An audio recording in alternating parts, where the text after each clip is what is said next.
Welcome to Faithful Sleep Sounds. Today, we find rest in the Book of Leviticus. Let the journey of these sacred words calm your spirit and prepare you for a peaceful sleep. As night falls, like and share this blessing. Subscribe to carry its warmth into tomorrow. The third book of Moses, called Leviticus, Chapter 1. And the Lord called unto Moses and spake unto him out of the tabernacle of the congregation, saying, Speak unto the children of Israel, and say unto them, If any man of you bring an offering unto the Lord, ye shall bring your offering of the cattle, even of the herd and of the flock. If his offering be a burnt sacrifice of the herd, let him offer a male without blemish.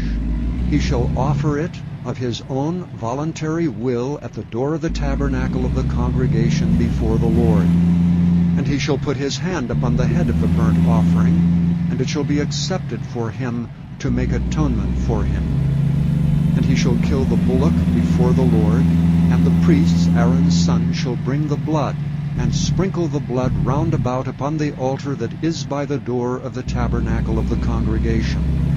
And he shall flay the burnt offering, and cut it into his pieces. And the sons of Aaron the priest shall put fire upon the altar, and lay the wood in order upon the fire.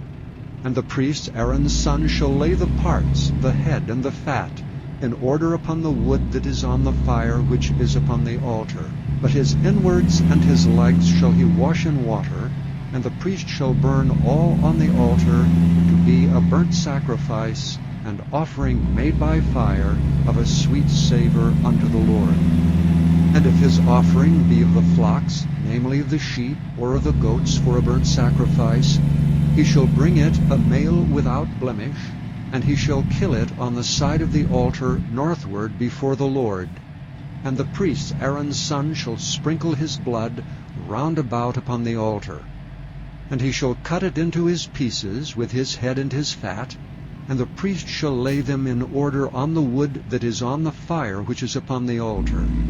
But he shall wash the inwards and the legs with water, and the priest shall bring it all, and burn it upon the altar. It is a burnt sacrifice, an offering made by fire of a sweet savor unto the Lord. And if the burnt sacrifice for his offering to the Lord be of fowls, then he shall bring his offering of turtle doves or of young pigeons. And the priest shall bring it unto the altar, and wring off his head, and burn it on the altar. And the blood thereof shall be wrung out at the side of the altar, and he shall pluck away his crop with his feathers, and cast it beside the altar on the east part, by the place of the ashes. And he shall cleave it with the wings thereof, but shall not divide it asunder. And the priest shall burn it upon the altar, upon the wood that is upon the fire. It is a burnt sacrifice, and offering made by fire of a sweet savor unto the Lord. Chapter 2. And when any will offer a meat offering unto the Lord, his offering shall be of fine flour, and he shall pour oil upon it, and put frankincense thereon. And he shall bring it to Aaron's sons the priests, and he shall take thereout his handful of the flour thereof, and of the oil thereof, of all the frankincense thereof, and the priest shall burn the memorial of it upon the altar, to be an offering made by fire of a sweet savor unto the Lord. And the remnant of the meat offering shall be Aaron's and his sons.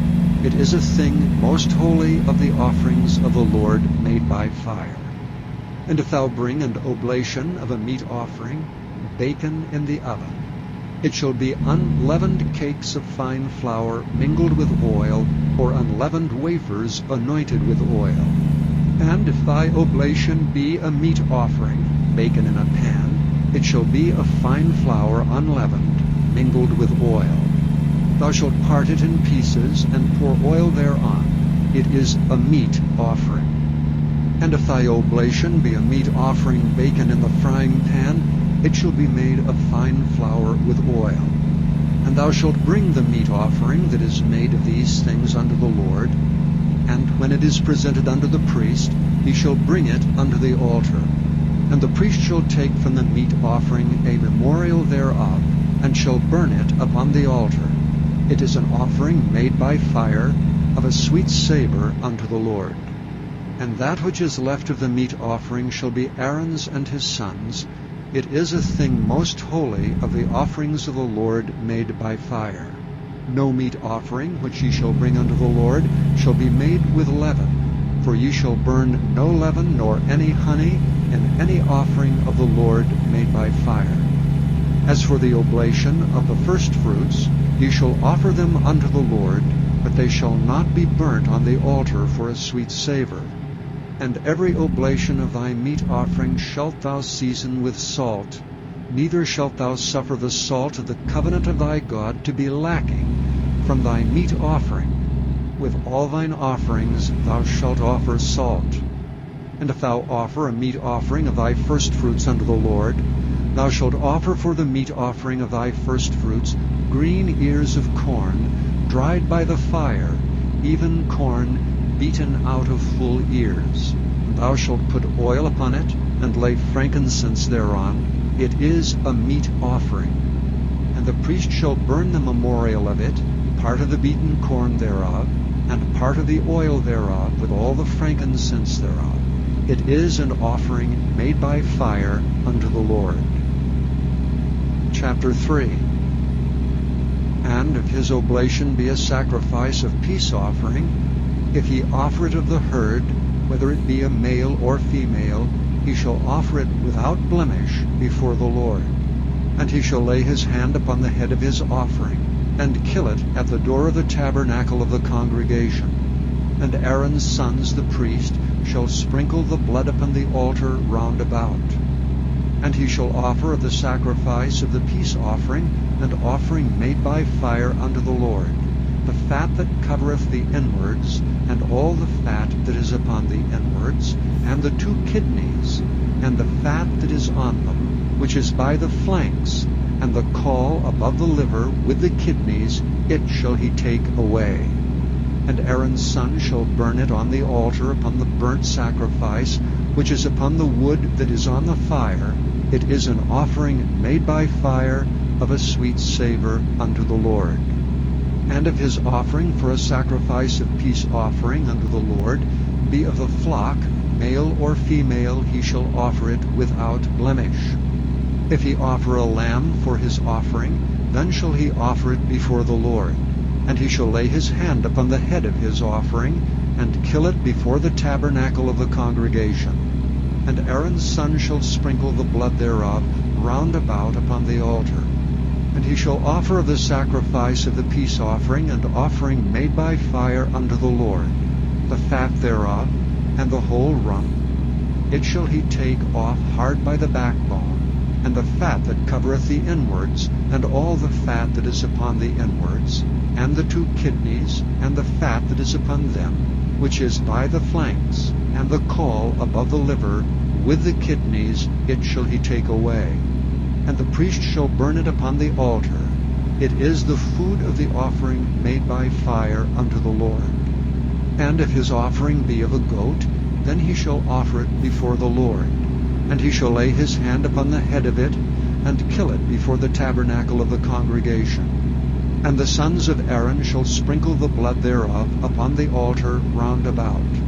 And he shall offer thereof his offering, even an offering made by fire unto the Lord, the fat that covereth the inwards, and all the fat that is upon the inwards, and the 2 kidneys, and the fat that is upon them, which is by the flanks, and the caul above the liver, with the kidneys, it shall he take away. And the priest shall burn them upon the altar. It is the food of the offering made by fire for a sweet savour. All the fat is the Lord's. It shall be a perpetual statute for your generations throughout all your dwellings, that ye eat neither fat nor blood. Chapter 4.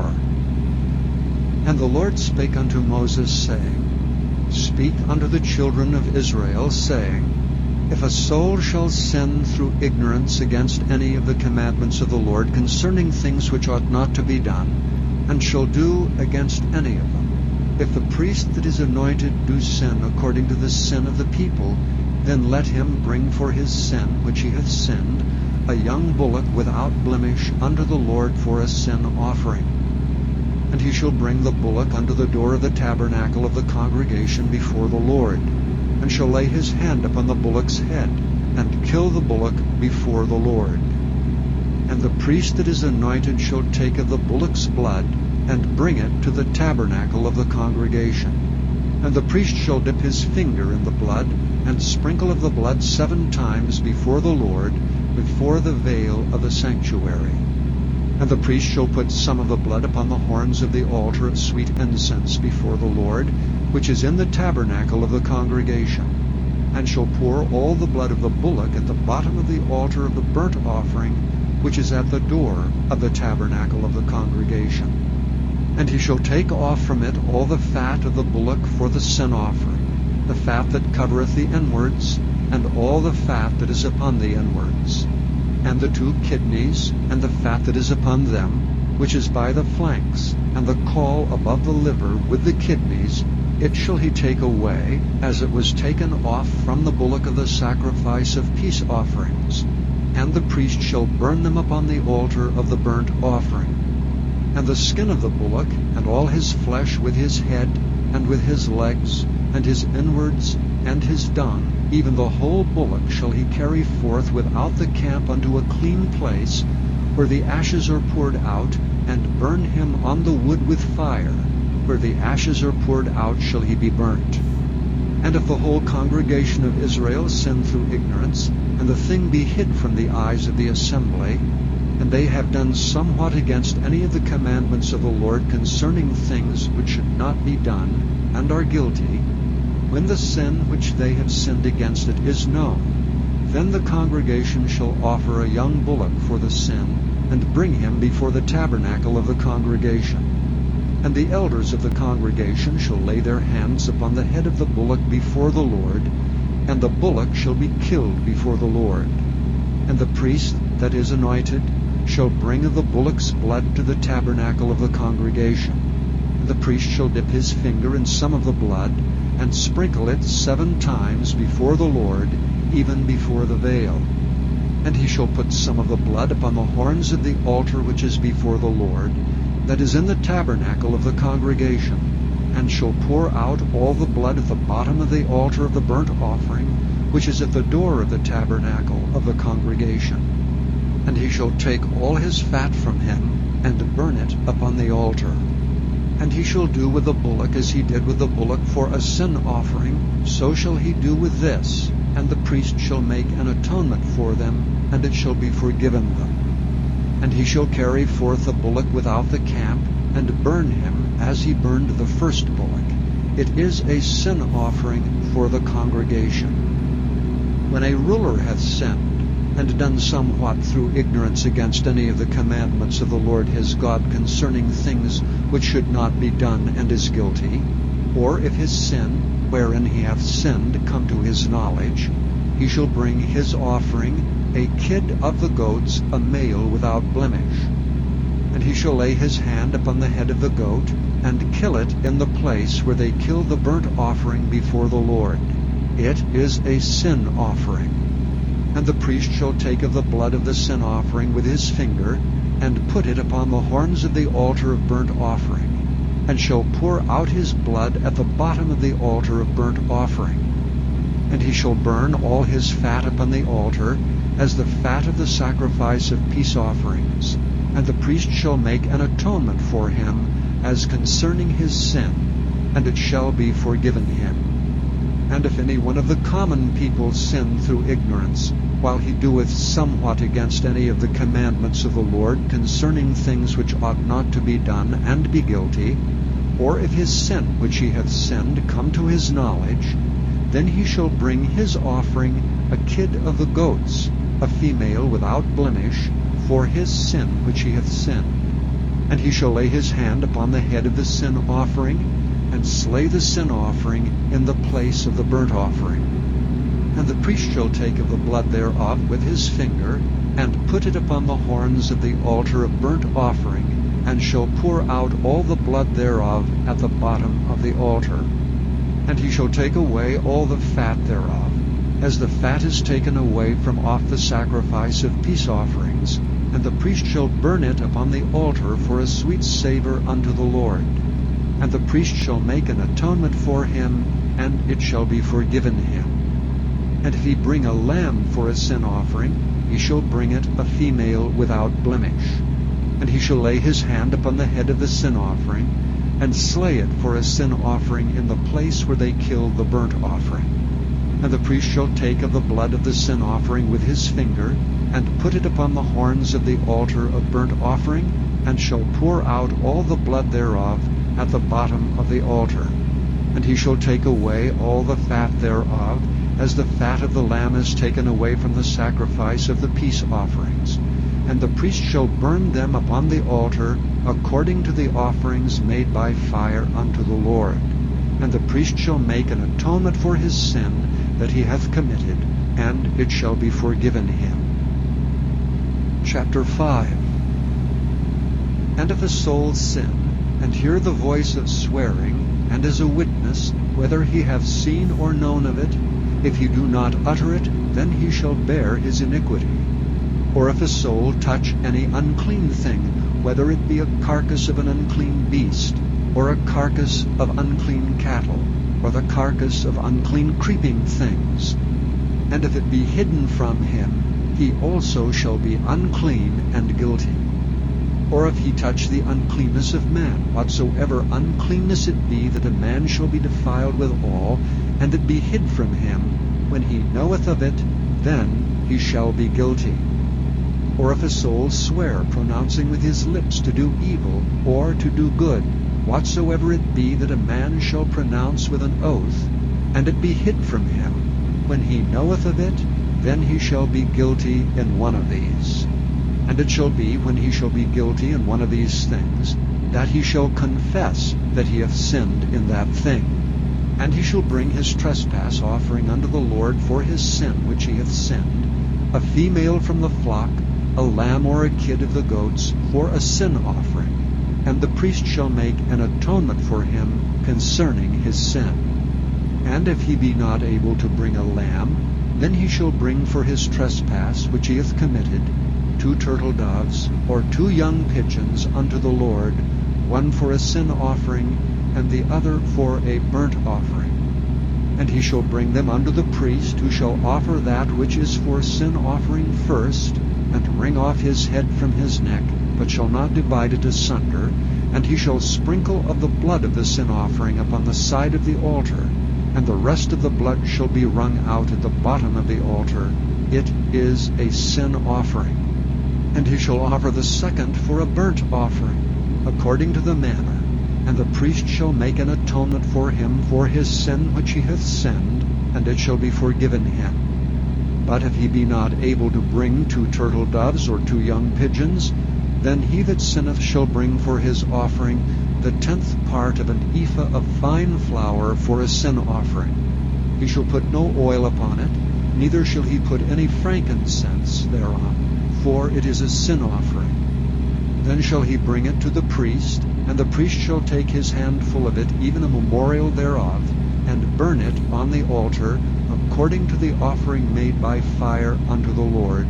It is a sin offering. And the priest shall make an atonement for him as touching his sin that he hath sinned in one of these, and it shall be forgiven him. And the remnant shall be the priest's as a meat offering. And the Lord spake unto Moses, saying, If a soul commit a trespass, and sin through ignorance in the holy things of the Lord, then he shall bring for his trespass unto the Lord a ram without blemish out of the flocks, with thy estimation of shekels of silver, after the shekel of the sanctuary, for a trespass offering. And he shall make amends for the harm that he hath done in the holy thing, and shall add the 5th part thereto, and give it unto the priest. And the priest shall make an atonement for him with the ram of the trespass offering, and it shall be forgiven him. And if a soul sin, and commit any of these things which are forbidden to be done by the commandments of the Lord, though he wist it not, yet is he guilty, and shall bear his iniquity. And he shall bring a ram without blemish out of the flock, with thy estimation for a trespass offering unto the priest. And the priest shall make an atonement for him concerning his ignorance wherein he erred, and wist it not, and it shall be forgiven him. It is a trespass offering. He hath certainly trespassed against the Lord. Chapter 6. And the Lord spake unto Moses, saying, If a soul sin, and commit a trespass against the Lord, and lie unto his neighbor in that which was delivered him to keep, or in fellowship, or in a thing taken away by violence, or hath deceived his neighbor, or hath found that which was lost, and lieth concerning it, and sweareth falsely, in any of all these that a man doeth, sinning therein, then it shall be, because he hath sinned and is guilty, that he shall restore that which he took violently away, or the thing which he hath deceitfully gotten, or that which was delivered him to keep, or the lost thing which he found, or all that about which he hath sworn falsely.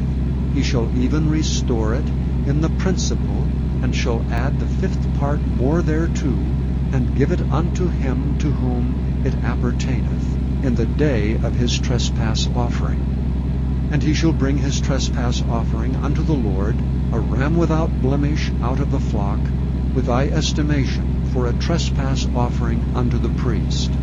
And the priest shall make an atonement for him before the Lord, and it shall be forgiven him for anything of all that he hath done in trespassing therein. And the Lord spake unto Moses, saying, Command Aaron and his sons, saying, This is the law of the burnt offering. It is the burnt offering because of the burning upon the altar all night unto the morning, and the fire of the altar shall be burning in it. And the priest shall put on his linen garment, and his linen breeches shall he put upon his flesh, and take up the ashes which the fire hath consumed, with the burnt offering on the altar, and he shall put them beside the altar. And he shall put off his garments, and put on other garments, and carry forth the ashes without the camp unto a clean place. And the fire upon the altar shall be burning in it, it shall not be put out, and the priest shall burn wood on it every morning, and lay the burnt offering in order upon it, and he shall burn thereon the fat of the peace offerings. The fire shall ever be burning upon the altar, it shall never go out. And this is the law of the meat offering. The sons of Aaron shall offer it before the Lord before the altar. And he shall take of it his handful of the flour of the meat offering, and of the oil thereof, and all the frankincense which is upon the meat offering, and shall burn it upon the altar for a sweet savour, even the memorial of it unto the Lord. And the remainder thereof shall Aaron and his sons eat. With unleavened bread shall it be eaten in the holy place. In the court of the tabernacle of the congregation they shall eat it. It shall not be baken with leaven. I have given it unto them for their portion of my offerings made by fire. It is most holy, as is the sin offering, and as the trespass offering. All the males among the children of Aaron shall eat of it. It shall be a statute forever in your generations concerning the offerings of the Lord made by fire. Every one that toucheth them shall be holy. And the Lord spake unto Moses, saying, This is the offering of Aaron and of his sons, which they shall offer unto the Lord in the day when he is anointed, the 10th part of an ephah of fine flour for a meat offering perpetual, half of it in the morning, and half thereof at night. In a pan it shall be made with oil, and when it is baken, thou shalt bring it in, and the baken pieces of the meat offering shalt thou offer for a sweet savour unto the Lord. And the priest of his sons that is anointed in his stead shall offer it. It is a statute forever unto the Lord. It shall be wholly burnt. For every meat offering for the priest shall be wholly burnt. It shall not be eaten. And the Lord spake unto Moses, saying, Speak unto Aaron and to his sons, saying, This is the law of the sin offering. In the place where the burnt offering is killed shall the sin offering be killed before the Lord. It is most holy. The priest that offereth it for sin shall eat it, and the holy place shall it be eaten, in the court of the tabernacle of the congregation. Whatsoever shall touch the flesh thereof shall be holy, and when there is sprinkled of the blood thereon upon any garment, thou shalt wash that whereon it was sprinkled in the holy place. But the earthen vessel wherein it is sodden shall be broken, and if it be sodden in a brazen pot, it shall be both scoured and rinsed in water. All the males among the priests shall eat thereof. It is most holy. And no sin offering, whereof any of the blood is brought into the tabernacle of the congregation to reconcile with all in the holy place, shall be eaten. It shall be burnt in the fire. Chapter 7. Likewise, this is the law of the trespass offering. It is most holy. In the place where they kill the burnt offering shall they kill the trespass offering, and the blood thereof shall be sprinkled round about upon the altar. And he shall offer of it all the fat thereof, the rump and the fat that covereth the inwards, and the 2 kidneys, and the fat that is on them, which is by the flanks, and the caul that is above the liver with the kidneys, it shall he take away. And the priest shall burn them upon the altar for an offering made by fire unto the Lord. It is a trespass offering. Every male among the priests shall eat thereof. It shall be eaten in the holy place. It is most holy. As the sin offering is, so is the trespass offering. There is one law for them. The priest that maketh atonement therewith shall have it. And the priest that offereth any man's burnt offering, even the priest shall have to himself the skin of the burnt offering which he hath offered, and all the meat offering that is baken in the oven, and all that is dressed in the frying pan, and in the pan shall be the priest that offereth it. And every meat offering mingled with oil and dry shall all the sons of Aaron have, one as much as another. And this is the law of the sacrifice of peace offerings which he shall offer unto the Lord.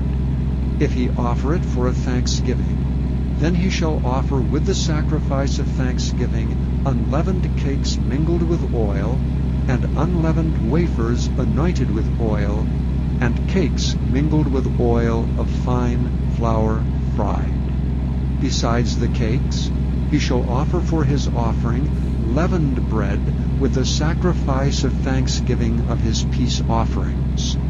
And of it he shall offer one out of a whole oblation for an heave offering unto the Lord, and it shall be the priest that sprinkleth the blood of the peace offerings. And the flesh of the sacrifice of his peace offerings for thanksgiving shall be eaten the same day that it is offered.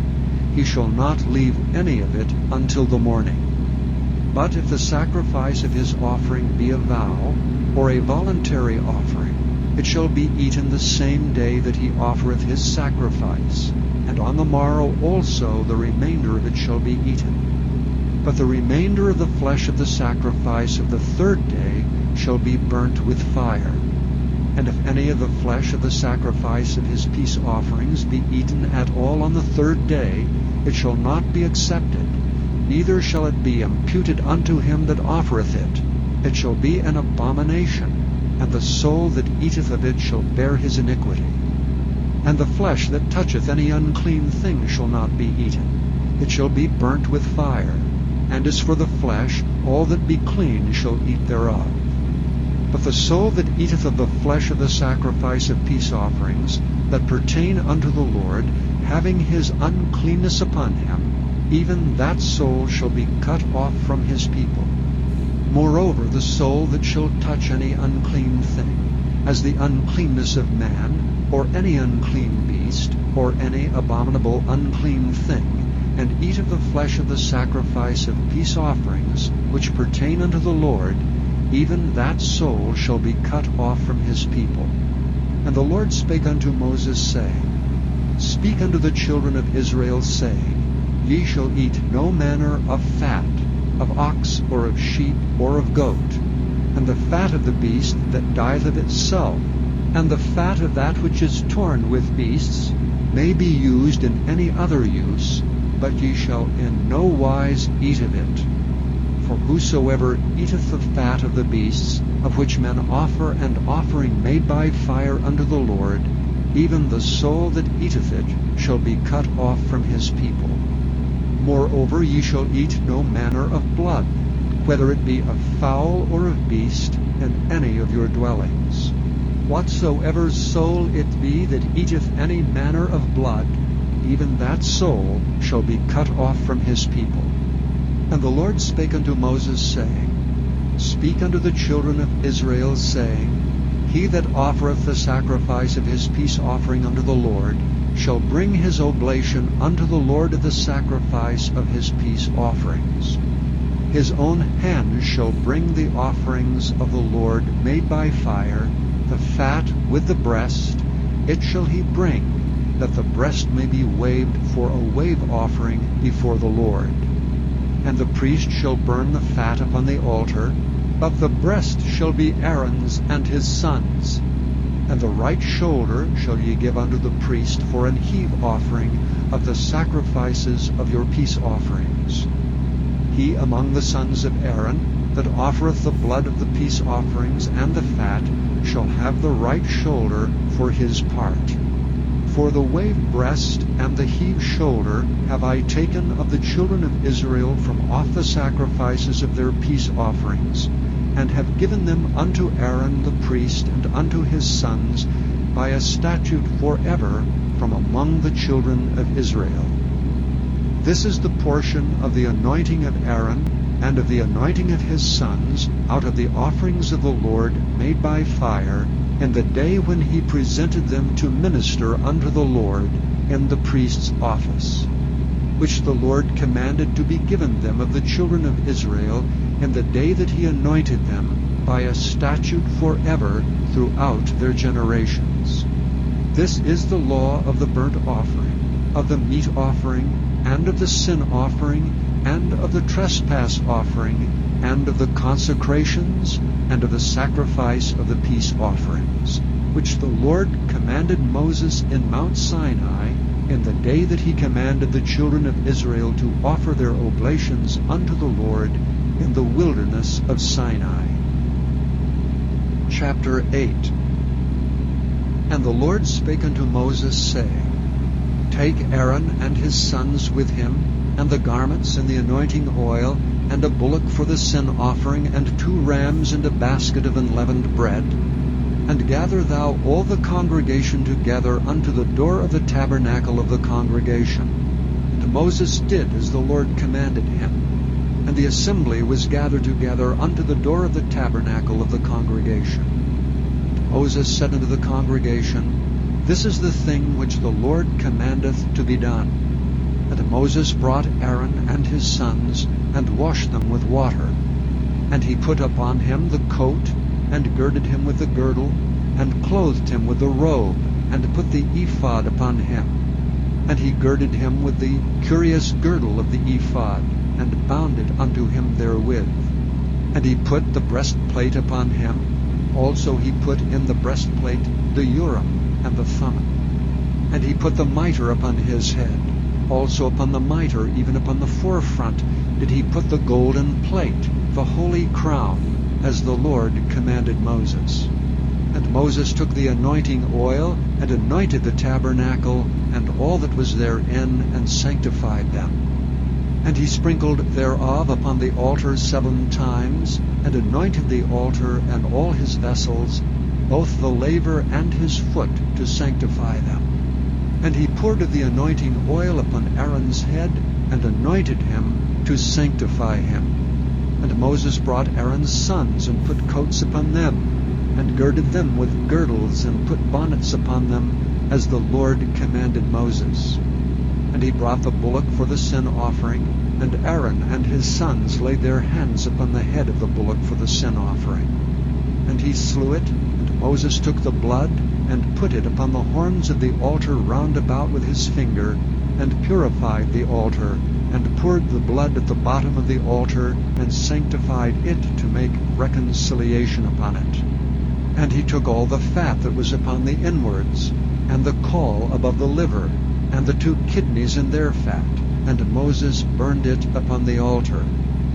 But the bullock and his hide, his flesh, and his dung he burnt with fire without the camp, as the Lord commanded Moses.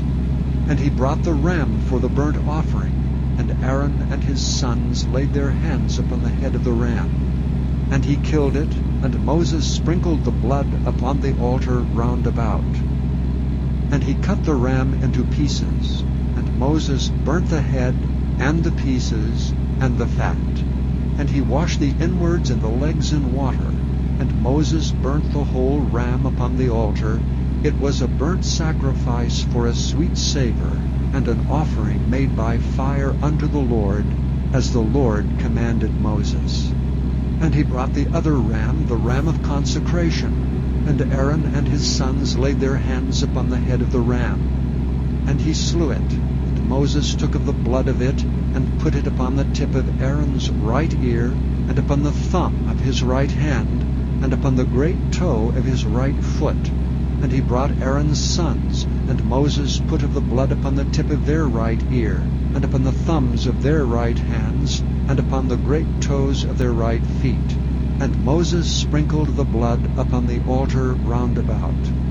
And he took the fat, and the rump, and all the fat that was upon the inwards, and the caul above the liver, and the 2 kidneys in their fat, and the right shoulder.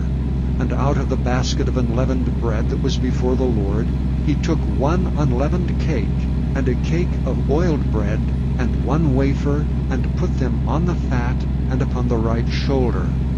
And he put all upon Aaron's hands, and upon his sons' hands, and waved them for a wave offering before the Lord. And Moses took them from off their hands, and burnt them on the altar upon the burnt offering. They were consecrations for a sweet savor. It is an offering made by fire unto the Lord. And Moses took the breast, and waved it for a wave offering before the Lord. For of the ram of consecration it was Moses' part, as the Lord commanded Moses. And Moses took of the anointing oil, and of the blood which was upon the altar, and sprinkled it upon Aaron, and upon his garments, and upon his sons, and upon his sons' garments with him, and sanctified Aaron, and his garments, and his sons' garments with him. And Moses said unto Aaron and to his sons, Boil the flesh at the door of the tabernacle of the congregation, and there eat it with the bread that is in the basket of consecration, as I commanded, saying, Aaron and his sons shall eat it. And that which remaineth of the flesh and of the bread shall ye burn with fire. And ye shall not go out of the door of the tabernacle of the congregation in 7 days, until the days of your consecration be at an end. For 7 days shall he consecrate you. And as he hath done this day, so the Lord hath commanded to do, to make an atonement for you.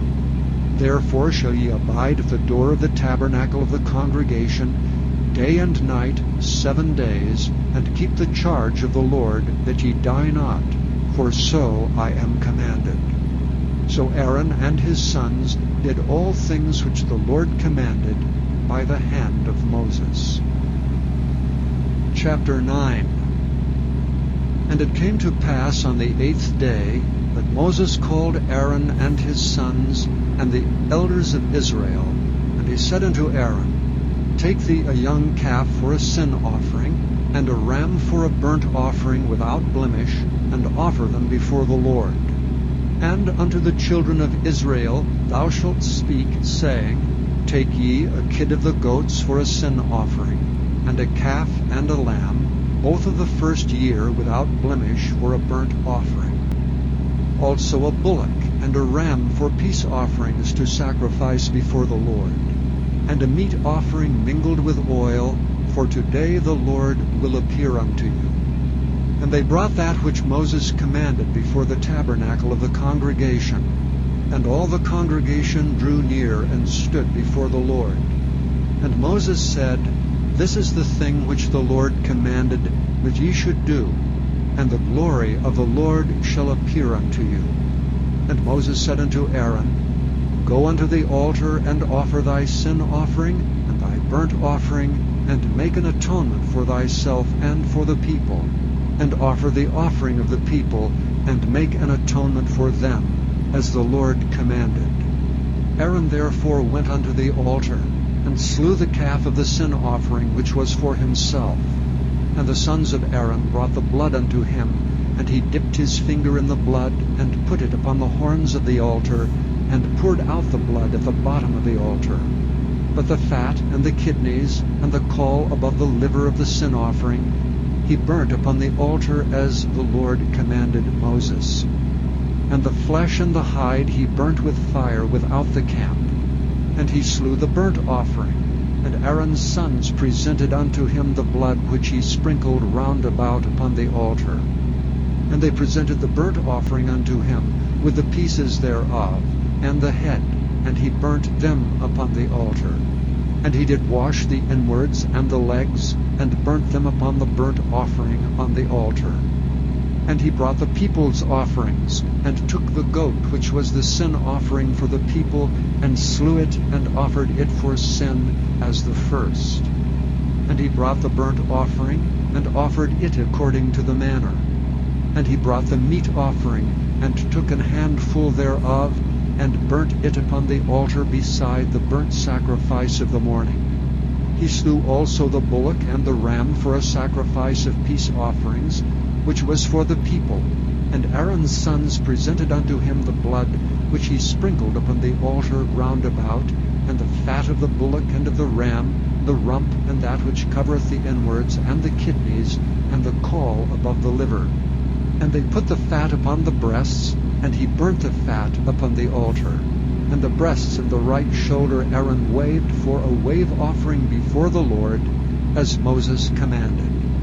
And Aaron lifted up his hand toward the people, and blessed them, and came down from offering of the sin offering, and the burnt offering, and the peace offerings. Moses and Aaron went into the tabernacle of the congregation, and came out and blessed the people, and the glory of the Lord appeared unto all the people. And there came a fire out from before the Lord, and consumed upon the altar the burnt offering and the fat, which when all the people saw, they shouted, and fell on their faces. Chapter 10. And Nadab and Abihu, the sons of Aaron, took either of them his censer, and put fire therein, and put incense thereon, and offered strange fire before the Lord, which he commanded them not. And there went out fire from the Lord, and devoured them, and they died before the Lord.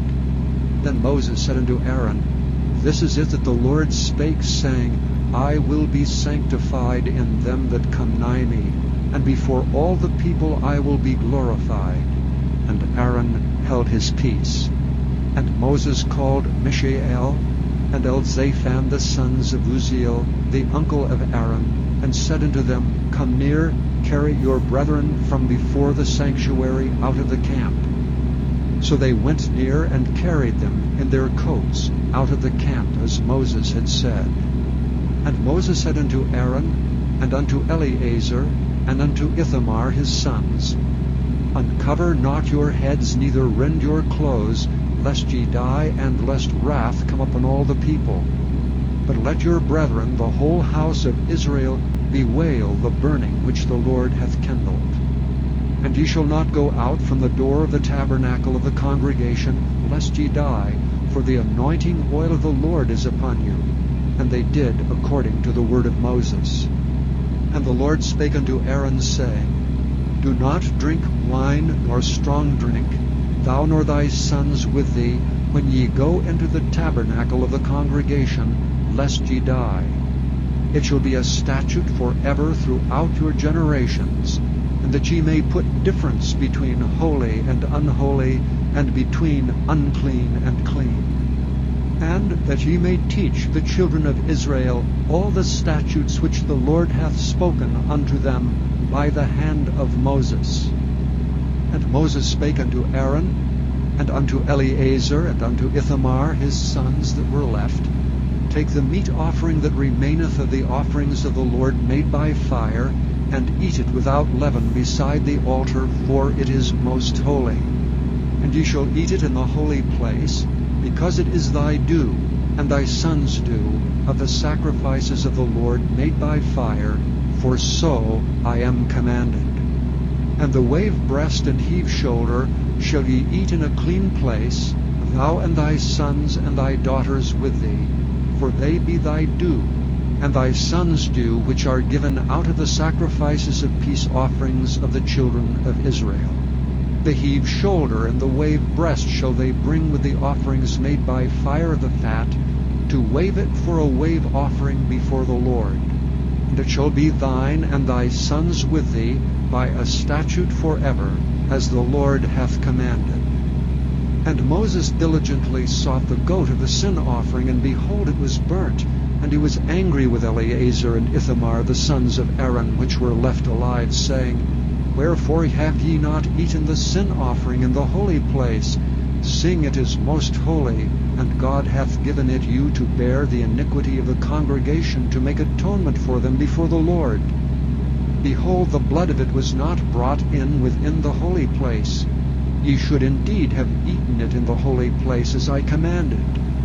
And Aaron said unto Moses, Behold, this day have they offered their sin offering and their burnt offering before the Lord, and such things have befallen me. And if I had eaten the sin offering today, should it have been accepted in the sight of the Lord? And when Moses heard that, he was content. Chapter 11. And the Lord spake unto Moses and to Aaron, saying unto them, Speak unto the children of Israel, saying, These are the beasts which ye shall eat among all the beasts that are on the earth. Whatsoever parteth the hoof, and is cloven-footed, and cheweth the cud among the beasts, that shall ye eat. Nevertheless, these shall ye not eat of them that chew the cud, or of them that divide the hoof. As the camel, because he cheweth the cud, but divideth not the hoof, he is unclean unto you. And the coney, because he cheweth the cud, but divideth not the hoof, he is unclean unto you. And the hare, because he cheweth the cud, but divideth not the hoof, he is unclean unto you. And the swine, though he divide the hoof, and be cloven-footed, yet he cheweth not the cud, he is unclean to you. Of their flesh shall ye not eat, and their carcasses shall ye not touch, they are unclean to you. These shall ye eat of all that are in the waters, whatsoever hath fins and scales in the waters, in the seas and in the rivers, them shall ye eat. And all that have not fins and scales in the seas and in the rivers, and all that move in the waters, and of any living thing which is in the waters, they shall be an abomination unto you. They shall be even an abomination unto you. Ye shall not eat of their flesh, but ye shall have their carcasses in abomination. Whatsoever hath no fins nor scales in the waters, that shall be an abomination unto you. And these are they which ye shall have in abomination among the fowls. They shall not be eaten. They are an abomination: the eagle, and the ossifrage, and the osprey, and the vulture, and the kite after his kind, every raven after his kind, and the owl, and the nighthawk, and the cuckoo, and the hawk after his kind, and the little owl, and the cormorant, and the great owl, and the swan, and the pelican, and the gier eagle, and the stork, the heron after her kind, and the lapwing, and the bat. All fowls that creep, going upon all four, shall be an abomination unto you. Yet these may ye eat of, every flying creeping thing that goeth upon all four, which have legs above their feet, to leap withal upon the earth. Even these of them ye may eat: the locust after his kind, and the bald locust after his kind, and the beetle after his kind, and the grasshopper after his kind. But all other flying, creeping things, which have 4 feet, shall be an abomination unto you. And for these ye shall be unclean. Whosoever toucheth the carcass of them shall be unclean until the even. And whosoever beareth aught of the carcass of them shall wash his clothes, and be unclean until the even. The carcasses of every beast which divideth the hoof, and is not cloven-footed, nor cheweth the cud, are unclean unto you. Every one that toucheth them shall be unclean. And whatsoever goeth upon his paws among all manner of beasts that go on all four, those are unclean unto you. Whoso toucheth their carcass shall be unclean until the even. And he that beareth the carcass of them shall wash his clothes, and be unclean until the even. They are unclean unto you. These also shall be unclean unto you among the creeping things that creep upon the earth, the weasel, and the mouse, and the tortoise after his kind, and the ferret, and the chameleon, and the lizard, and the snail, and the mole. These are unclean to you among all that creep. Whosoever doth touch them, when they be dead, shall be unclean until the even. And upon whatsoever any of them, when they are dead, doth fall, it shall be unclean, whether it be any vessel of wood, or raiment, or skin, or sack, whatsoever vessel it be, wherein any work is done, it must be put into water, and it shall be unclean until the even, so it shall be cleansed. And every earthen vessel, whereinto any of them falleth, whatsoever is in it shall be unclean, and ye shall break it.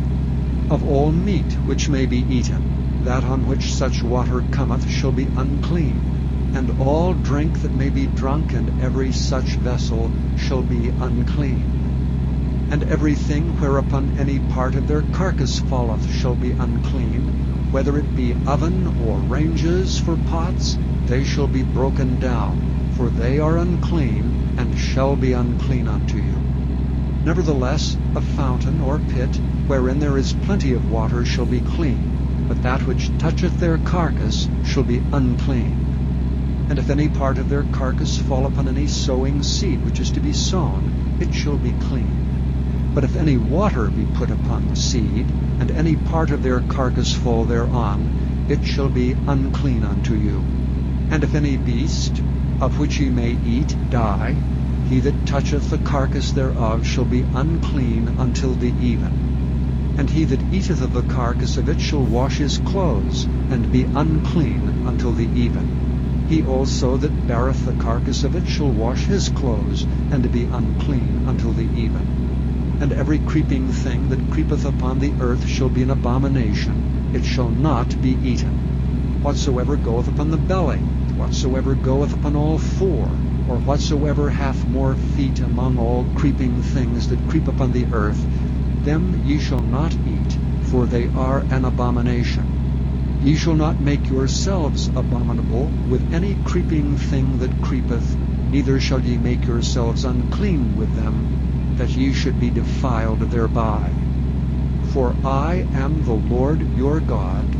Ye shall therefore sanctify yourselves, and ye shall be holy, for I am holy. Neither shall ye defile yourselves with any manner of creeping thing that creepeth upon the earth. For I am the Lord that bringeth you up out of the land of Egypt, to be your God. Ye shall therefore be holy, for I am holy. This is the law of the beasts, and of the fowl, and of every living creature that moveth in the waters, and of every creature that creepeth upon the earth, to make a difference between the unclean and the clean, and between the beast that may be eaten, and the beast that may not be eaten. Chapter 12. And the Lord spake unto Moses, saying, Speak unto the children of Israel, saying, If a woman have conceived seed, and born a man-child, then she shall be unclean 7 days. According to the days of the separation of her infirmity shall she be unclean. And in the 8th day the flesh of his foreskin shall be circumcised, and she shall then continue in the blood of her purifying 33 days. She shall touch no hallowed thing, nor come into the sanctuary, until the days of her purifying be fulfilled. But if she bear a maid child, then she shall be unclean 2 weeks, as in her separation. And she shall continue in the blood of her purifying 66 days. And when the days of her purifying are fulfilled, for a son or for a daughter, she shall bring a lamb of the first year for a burnt offering, and a young pigeon or a turtle dove for a sin offering unto the door of the tabernacle of the congregation, unto the priest, who shall offer it before the Lord, and make an atonement for her. And she shall be cleansed from the issue of her blood. This is the law for her that hath borne a male or a female. And if she be not able to bring a lamb, then she shall bring 2 turtles, or 2 young pigeons, the one for the burnt offering, and the other for a sin offering. And the priest shall make an atonement for her, and she shall be clean. Chapter 13. And the Lord spake unto Moses and Aaron, saying, When a man shall have in the skin of his flesh a rising, a scab, or a bright spot, and it be in the skin of his flesh like the plague of leprosy, then he shall be brought unto Aaron the priest, or unto one of his sons the priests. And the priest shall look on the plague in the skin of the flesh. And when the hair in the plague is turned white, and the plague in sight be deeper than the skin of his flesh, it is a plague of leprosy, and the priest shall look on him and pronounce him unclean. If the bright spot be white in the skin of his flesh, and in sight be not deeper than the skin, and the hair thereof be not turned white, then the priest shall shut up him that hath the plague 7 days. And the priest shall look on him the 7th day, and behold, if the plague in his sight be at a stay, and the plague spread not in the skin, then the priest shall shut him up 7 days more. And the priest shall look on him again the 7th day, and behold, if the plague be somewhat dark, and the plague spread not in the skin, the priest shall pronounce him clean. It is but a scab, and he shall wash his clothes, and be clean. But if the scab spread much abroad in the skin, after that he hath been seen of the priest for his cleansing, he shall be seen of the priest again. And if the priest see that, behold, the scab spreadeth in the skin, then the priest shall pronounce him unclean. It is a leprosy. When the plague of leprosy is in a man, he shall be brought unto the priest. And the priest shall see him, and behold, if the rising be white in the skin, and it have turned the hair white, and there be quick raw flesh in the rising, it is an old leprosy in the skin of his flesh, and the priest shall pronounce him unclean, and shall not shut him up, for he is unclean. And if a leprosy break out abroad in the skin, and the leprosy cover all the skin of him that hath the plague, from his head even to his foot, wheresoever the priest looketh, then the priest shall consider, and behold, if the leprosy have covered all his flesh, he shall pronounce him clean that hath the plague. It is all turned white, he is clean. But when raw flesh appeareth in him, he shall be unclean, and the priest shall see the raw flesh, and pronounce him to be unclean. For the raw flesh is unclean, it is a leprosy. Or if the raw flesh turn again, and be changed unto white, he shall come unto the priest. And the priest shall see him, and behold, if the plague be turned into white, then the priest shall pronounce him clean that hath the plague. He is clean. The flesh also, in which even in the skin thereof was a boil, and is healed, and in the place of the boil there be a white rising, or a bright spot, white and somewhat reddish, and it be showed to the priest. And if when the priest seeth it, behold, it be in sight lower than the skin, and the hair thereof be turned white, the priest shall pronounce him unclean. It is a plague of leprosy broken out of the boil. But if the priest look on it, and behold, there be no white hairs therein, and if it be not lower than the skin, but be somewhat dark, then the priest shall shut him up 7 days. And if it spread much abroad in the skin, then the priest shall pronounce him unclean. It is a plague. But if the bright spots stay in his place, and spread not, it is a burning boil. and the priest shall pronounce him clean. Or if there be any flesh in the skin, whereof there is a hot burning, and the quick flesh that burneth have a white bright spot, somewhat reddish or white, then the priest shall look upon it. And behold, if the hair in the bright spot be turned white, and if it be in sight deeper than the skin, it is a leprosy broken out of the burning. Wherefore the priest shall pronounce him unclean. It is the plague of leprosy. But if the priest look on it, and behold, there be no white hair in the bright spot, and it be no lower than the other skin, but be somewhat dark, then the priest shall shut him up 7 days. And the priest shall look upon him the 7th day, and if it be spread much abroad in the skin, then the priest shall pronounce him unclean. It is the plague of leprosy. And if the bright spot stay in his place, and spread not in the skin, but it be somewhat dark, it is a rising of the burning, and the priest shall pronounce him clean, for it is an inflammation of the burning. If a man or woman have a plague upon the head or the beard, then the priest shall see the plague. And behold, if it be in sight deeper than the skin, and there be in it a yellow thin hair, then the priest shall pronounce him unclean. It is a dry scall, even a leprosy upon the head or beard. And if the priest look on the plague of the scall, and behold, it be not in sight deeper than the skin, and that there is no black hair in it, then the priest shall shut him up that hath a plague of the scall 7 days. And in the 7th day the priest shall look on the plague, and behold, if the scall spread not, and there be in it no yellow hair, and the scall be not in sight deeper than the skin, he shall be shaven, but the scall shall he not shave. And the priest shall shut him up that hath the scall 7 days more.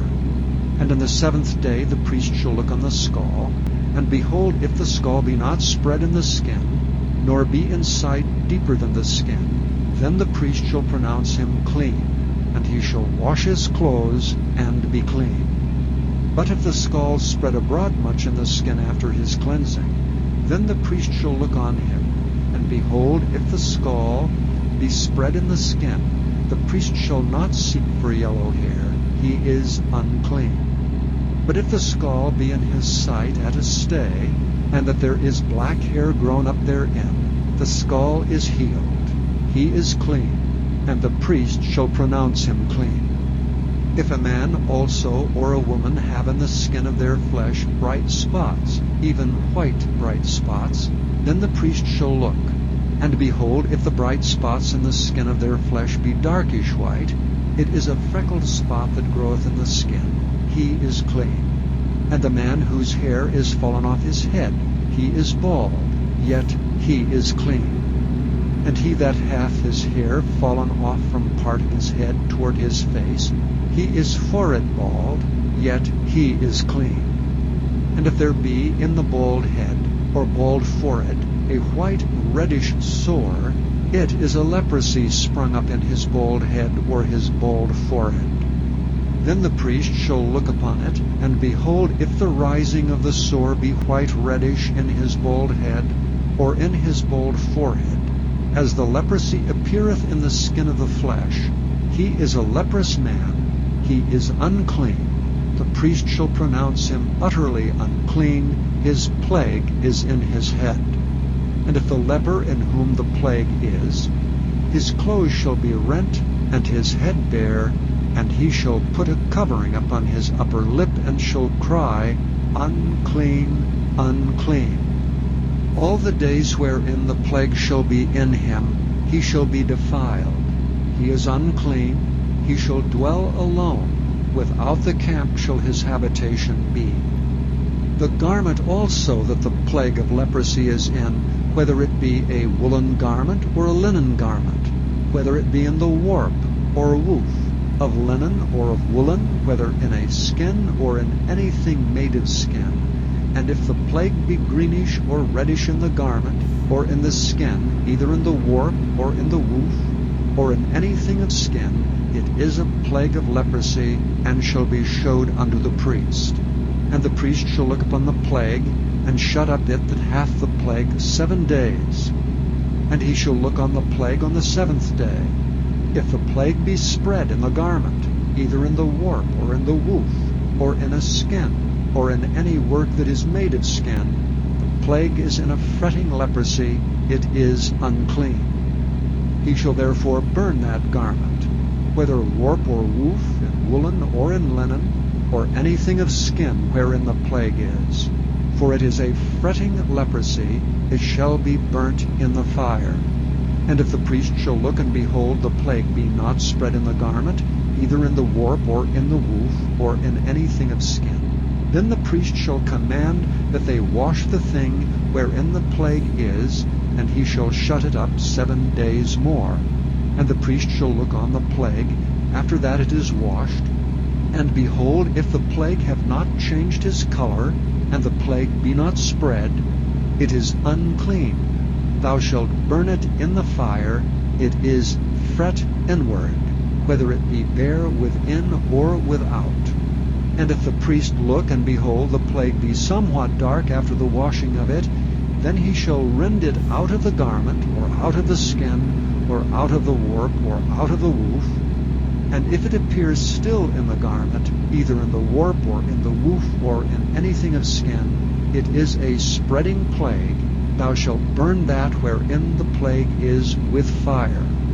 And the garment, either warp or woof, or whatsoever thing of skin it be, which thou shalt wash, if the plague be departed from them, then it shall be washed the 2nd time, and shall be clean. This is the law of the plague of leprosy in a garment of woolen or linen, either in the warp or woof, or anything of skins, to pronounce it clean, or to pronounce it unclean. Chapter 14. And the Lord spake unto Moses, saying, This shall be the law of the leper in the day of his cleansing. He shall be brought unto the priest. And the priest shall go forth out of the camp, and the priest shall look, and behold, if the plague of leprosy be healed in the leper, then shall the priest command to take for him that is to be cleansed 2 birds alive and clean, and cedar wood, and scarlet, and hyssop.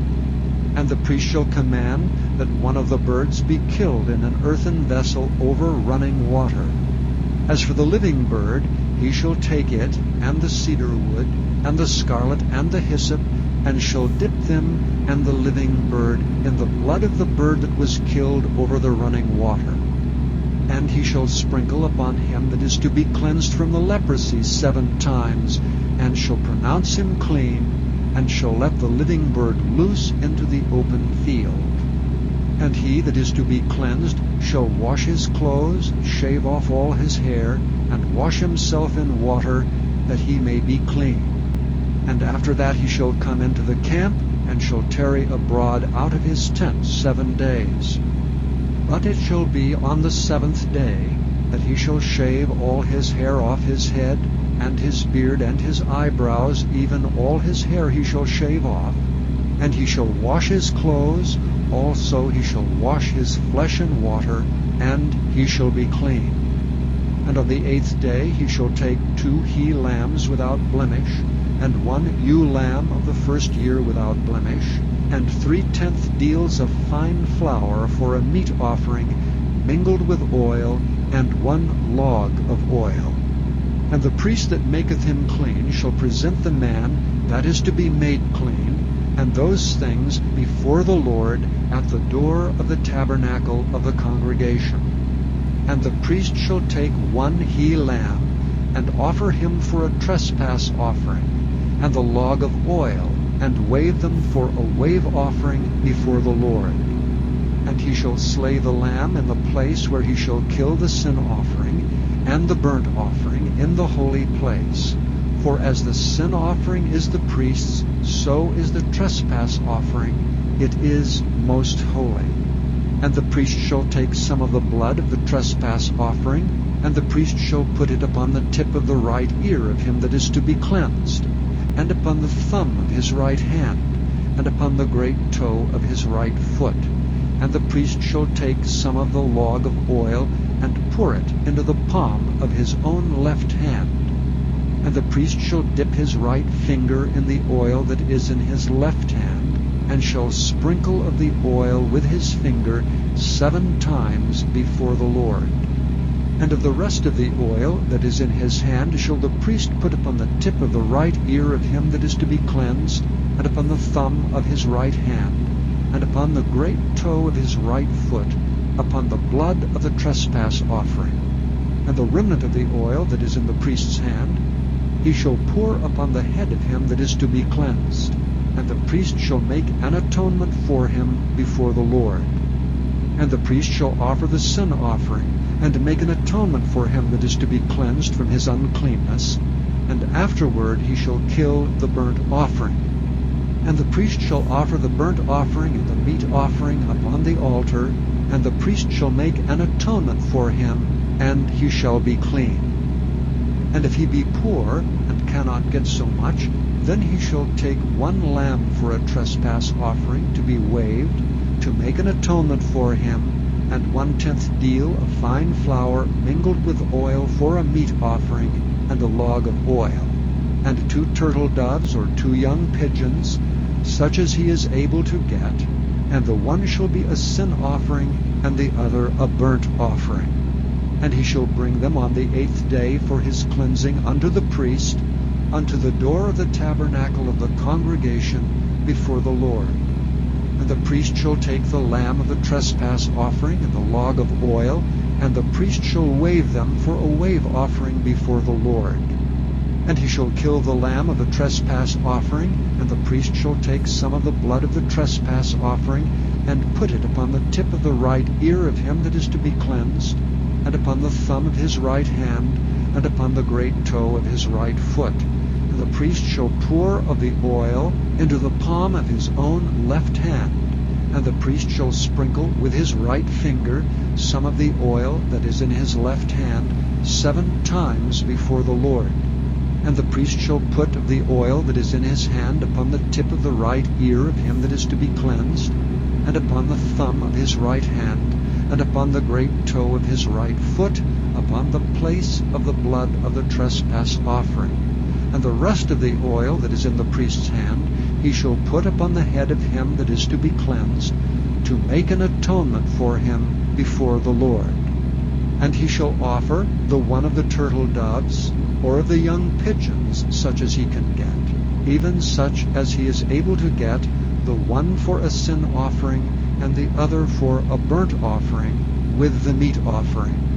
And the priest shall make an atonement for him that is to be cleansed before the Lord. This is the law of him in whom is the plague of leprosy, whose hand is not able to get that which pertaineth to his cleansing. And the Lord spake unto Moses and unto Aaron, saying, When ye come into the land of Canaan, which I give to you for a possession, and I put the plague of leprosy in a house of the land of your possession, and he that owneth the house shall come and tell the priest, saying, It seemeth to me there is as it were a plague in the house, then the priest shall command that they empty the house before the priest go into it to see the plague, that all that is in the house be not made unclean. And afterward the priest shall go in to see the house. And he shall look on the plague, and behold, if the plague be in the walls of the house with hollow strakes, greenish or reddish, which in sight are lower than the wall, then the priest shall go out of the house to the door of the house, and shut up the house 7 days. And the priest shall come again the 7th day, and shall look, and behold, if the plague be spread in the walls of the house, then the priest shall command that they take away the stones in which the plague is, and they shall cast them into an unclean place without the city. And he shall cause the house to be scraped within round about, and they shall pour out the dust that they scrape off without the city into an unclean place. And they shall take other stones, and put them in the place of those stones. And he shall take other mortar, and shall plaster the house. And if the plague come again, and break out in the house, after that he hath taken away the stones, and after he hath scraped the house, and after it is plastered, then the priest shall come and look, and behold, if the plague be spread in the house, it is a fretting leprosy in the house, it is unclean. And he shall break down the house, the stones of it, the timber thereof, and all the mortar of the house, and he shall carry them forth out of the city into an unclean place. Moreover, he that goeth into the house, all the while that is shut up, shall be unclean until the even. And he that lieth in the house shall wash his clothes, and he that eateth in the house shall wash his clothes. And if the priest shall come in and look upon it, and behold, the plague hath not spread in the house, after the house was plastered, then the priest shall pronounce the house clean, because the plague is healed. And he shall take to cleanse the house 2 birds, and cedar wood, and scarlet, and hyssop, and he shall kill the one of the birds in an earthen vessel over running water. And he shall take the cedar wood, and the hyssop, and the scarlet, and the living bird, and dip them in the blood of the slain bird, and in the running water, and sprinkle the house 7 times. And he shall cleanse the house with the blood of the bird, and with the running water, and with the living bird, and with the cedar wood, and with the hyssop, and with the scarlet. But he shall let go the living bird out of the city into the open fields, and make an atonement for the house, and it shall be clean. This is the law for all manner of plague of leprosy and scall, and for the leprosy of a garment, and of a house, and for a rising, and for a scab, and for a bright spot, to teach when it is unclean, and when it is clean. This is the law of leprosy. Chapter 15. And the Lord spake unto Moses and to Aaron, saying, Speak unto the children of Israel, and say unto them, When any man hath a running issue out of his flesh, because of his issue he is unclean. And this shall be his uncleanness in his issue, whether his flesh run with his issue, or his flesh be stopped from his issue, it is his uncleanness. Every bed whereon he lieth that hath the issue is unclean, and everything whereon he sitteth shall be unclean. And whosoever toucheth his bed shall wash his clothes, and bathe himself in water, and be unclean until the even. And he that sitteth on anything whereon he sat that hath the issue shall wash his clothes, and bathe himself in water, and be unclean until the even. And he that toucheth the flesh of him that hath the issue shall wash his clothes, and bathe himself in water, and be unclean until the even. And if he that hath the issue spit upon him that is clean, then he shall wash his clothes, and bathe himself in water, and be unclean until the even. And what saddle soever he rideth upon that hath the issue shall be unclean. And whosoever toucheth anything that was under him shall be unclean until the even. And he that beareth any of these things shall wash his clothes, and bathe himself in water, and be unclean until the even. And whomsoever he toucheth that hath the issue, and hath not rinsed his hands in water, he shall wash his clothes, and bathe himself in water, and be unclean until the even. And the vessel of earth that he touched, which hath the issue, shall be broken, and every vessel of wood shall be rinsed in water. And when he that hath an issue is cleansed of his issue, then he shall number to himself 7 days for his cleansing, and wash his clothes, and bathe his flesh in running water, and shall be clean. And on the 8th day he shall take to him 2 turtle doves, or 2 young pigeons, and come before the Lord unto the door of the tabernacle of the congregation, and give them unto the priest. And the priest shall offer them, the one for a sin offering, and the other for a burnt offering. And the priest shall make an atonement for him before the Lord for his issue. And if any man's seed of copulation go out from him, then he shall wash all his flesh in water, and be unclean until the even. And every garment, and every skin whereon is the seed of copulation shall be washed with water, and be unclean until the even. The woman also with whom man shall lie with seed of copulation, they shall both bathe themselves in water, and be unclean until the even. And if a woman have an issue, and her issue in her flesh be blood, she shall be put apart 7 days.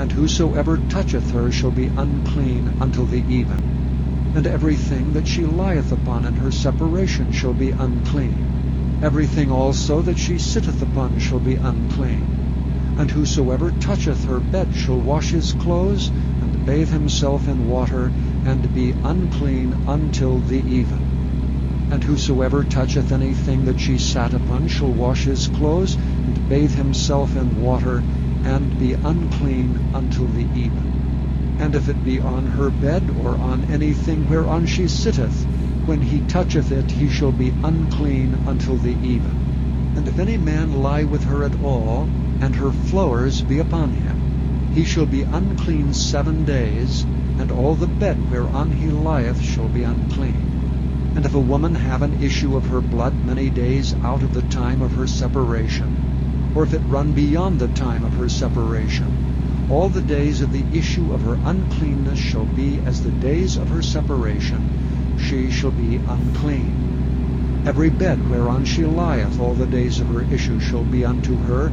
as the bed of her separation, and whatsoever she sitteth upon shall be unclean as the uncleanness of her separation. And whosoever toucheth those things shall be unclean, and shall wash his clothes, and bathe himself in water, and be unclean until the even. But if she be cleansed of her issue, then she shall number to herself 7 days, and after that she shall be clean. And on the 8th day she shall take unto her 2 turtles, or 2 young pigeons, and bring them unto the priest to the door of the tabernacle of the congregation.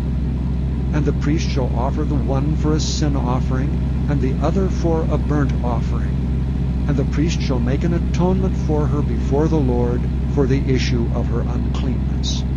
Thus shall ye separate the children of Israel from their uncleanness, that they die not in their uncleanness when they defile my tabernacle that is among them. This is the law of him that hath an issue, and of him whose seed goeth from him, and is defiled therewith, and of her that is sick of her flowers, and of him that hath an issue, of the man and of the woman, and of him that lieth with her that is unclean.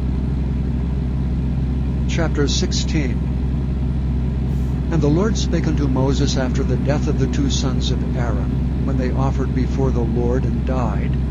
And the Lord said unto Moses, Speak unto Aaron thy brother, that he come not at all times into the holy place within the veil before the mercy seat which is upon the ark, that he die not. For I will appear in the cloud upon the mercy seat. Thus shall Aaron come into the holy place, with a young bullock for a sin offering, and a ram for a burnt offering. He shall put on the holy linen coat, and he shall have the linen breeches upon his flesh, and shall be girded with a linen girdle, and with a linen mitre shall he be attired. These are holy garments. Therefore shall he wash his flesh in water, and so put them on. And he shall take of the congregation of the children of Israel 2 kids of the goats for a sin offering, and 1 ram for a burnt offering. And Aaron shall offer his bullock of the sin offering, which is for himself, and make an atonement for himself and for his house. And he shall take the 2 goats, and present them before the Lord at the door of the tabernacle of the congregation. And Aaron shall cast lots upon the 2 goats, 1 lot for the Lord, and the other lot for the scapegoat. And Aaron shall bring the goat upon which the Lord's lot fell, and offer him for a sin offering. But the goat on which the lot fell to be the scapegoat shall be presented alive before the Lord, to make an atonement with him, and to let him go for a scapegoat into the wilderness. And Aaron shall bring the bullock of the sin offering, which is for himself, and shall make an atonement for himself and for his house, and shall kill the bullock of the sin offering which is for himself. And he shall take a censer full of burning coals of fire from off the altar before the Lord, and his hands full of sweet incense beaten small, and bring it within the veil.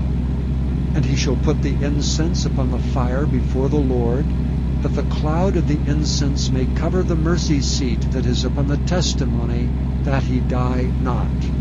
And he shall take of the blood of the bullock, and sprinkle it with his finger upon the mercy seat eastward, and before the mercy seat shall he sprinkle of the blood with his finger 7 times. Then shall he kill the goat of the sin offering that is for the people, and bring his blood within the veil, and do with that blood as he did with the blood of the bullock, and sprinkle it upon the mercy seat, and before the mercy seat. And he shall make an atonement for the holy place, because of the uncleanness of the children of Israel, and because of their transgressions and all their sins. And so shall he do for the tabernacle of the congregation, that remaineth among them in the midst of their uncleanness. And there shall be no man in the tabernacle of the congregation when he goeth in to make an atonement in the holy place, until he come out and have made an atonement for himself, and for his household, and for all the congregation of Israel. And he shall go out unto the altar that is before the Lord, and make an atonement for it, and shall take of the blood of the bullock, and of the blood of the goat, and put it upon the horns of the altar round about. And he shall sprinkle of the blood upon it with his fingers 7 times, and cleanse it, and hallow it from the uncleanness of the children of Israel. And when he hath made an end of reconciling the holy place, and the tabernacle of the congregation, and the altar, he shall bring the live goat. And Aaron shall lay both his hands upon the head of the live goat, and confess over him all the iniquities of the children of Israel, and all their transgressions and all their sins, putting them upon the head of the goat, and shall send him away by the hand of a fit man into the wilderness. And the goat shall bear upon him all their iniquities unto a land not inhabited, and he shall let go the goat in the wilderness. And Aaron shall come into the tabernacle of the congregation, and shall put off the linen garments which he put on when he went into the holy place, and shall leave them there. And he shall wash his flesh with water in the holy place, and put on his garments, and come forth, and offer his burnt offering, and the burnt offering of the people, and make an atonement for himself and for the people. And the fat of the sin offering shall he burn upon the altar. And he that let go the goat for the scapegoat shall wash his clothes, and bathe his flesh in water, and afterward come into the camp. And the bullock for the sin offering, and the goat for the sin offering, whose blood was brought in to make atonement for the holy place, shall one carry forth without the camp, and they shall burn in the fire their skins and their flesh and their dung. And he that burneth them shall wash his clothes, and bathe his flesh in water, and afterward he shall come into the camp. And this shall be a statute forever unto you, that in the 7th month, on the 10th day of the month, ye shall afflict your souls, and do no work at all, whether it be one of your own country, or a stranger that sojourneth among you. For on that day shall the priest make an atonement for you, to cleanse you, that ye may be clean from all your sins before the Lord. It shall be a Sabbath of rest unto you, and ye shall afflict your souls by a statute forever. And the priest, whom he shall anoint, and whom he shall consecrate to minister in the priest's office in his father's stead, shall make the atonement, and shall put on linen clothes, even the holy garments. And he shall make an atonement for the holy sanctuary, and he shall make an atonement for the tabernacle of the congregation, and for the altar, and he shall make an atonement for the priests, and for all the people of the congregation. And this shall be an everlasting statute unto you, to make an atonement for the children of Israel and all their sins once a year. And he did as the Lord commanded Moses. Chapter 17. And the Lord spake unto Moses, saying, Speak unto Aaron, and unto his sons, and unto all the children of Israel, and say unto them, This is the thing which the Lord hath commanded, saying, What man soever there be of the house of Israel that killeth an ox, or lamb, or goat in the camp, or that killeth it out of the camp, and bringeth it not unto the door of the tabernacle of the congregation, to offer an offering unto the Lord before the tabernacle of the Lord, blood shall be imputed unto that man. He hath shed blood, and that man shall be cut off from among his people, to the end that the children of Israel may bring their sacrifices which they offer in the open field, even that they may bring them unto the Lord, unto the door of the tabernacle of the congregation, unto the priest, and offer them for peace offerings unto the Lord. And the priest shall sprinkle the blood upon the altar of the Lord at the door of the tabernacle of the congregation, and burn the fat for a sweet savor unto the Lord. And they shall no more offer their sacrifices unto devils, after whom they have gone a-whoring. This shall be a statute forever unto them throughout their generations.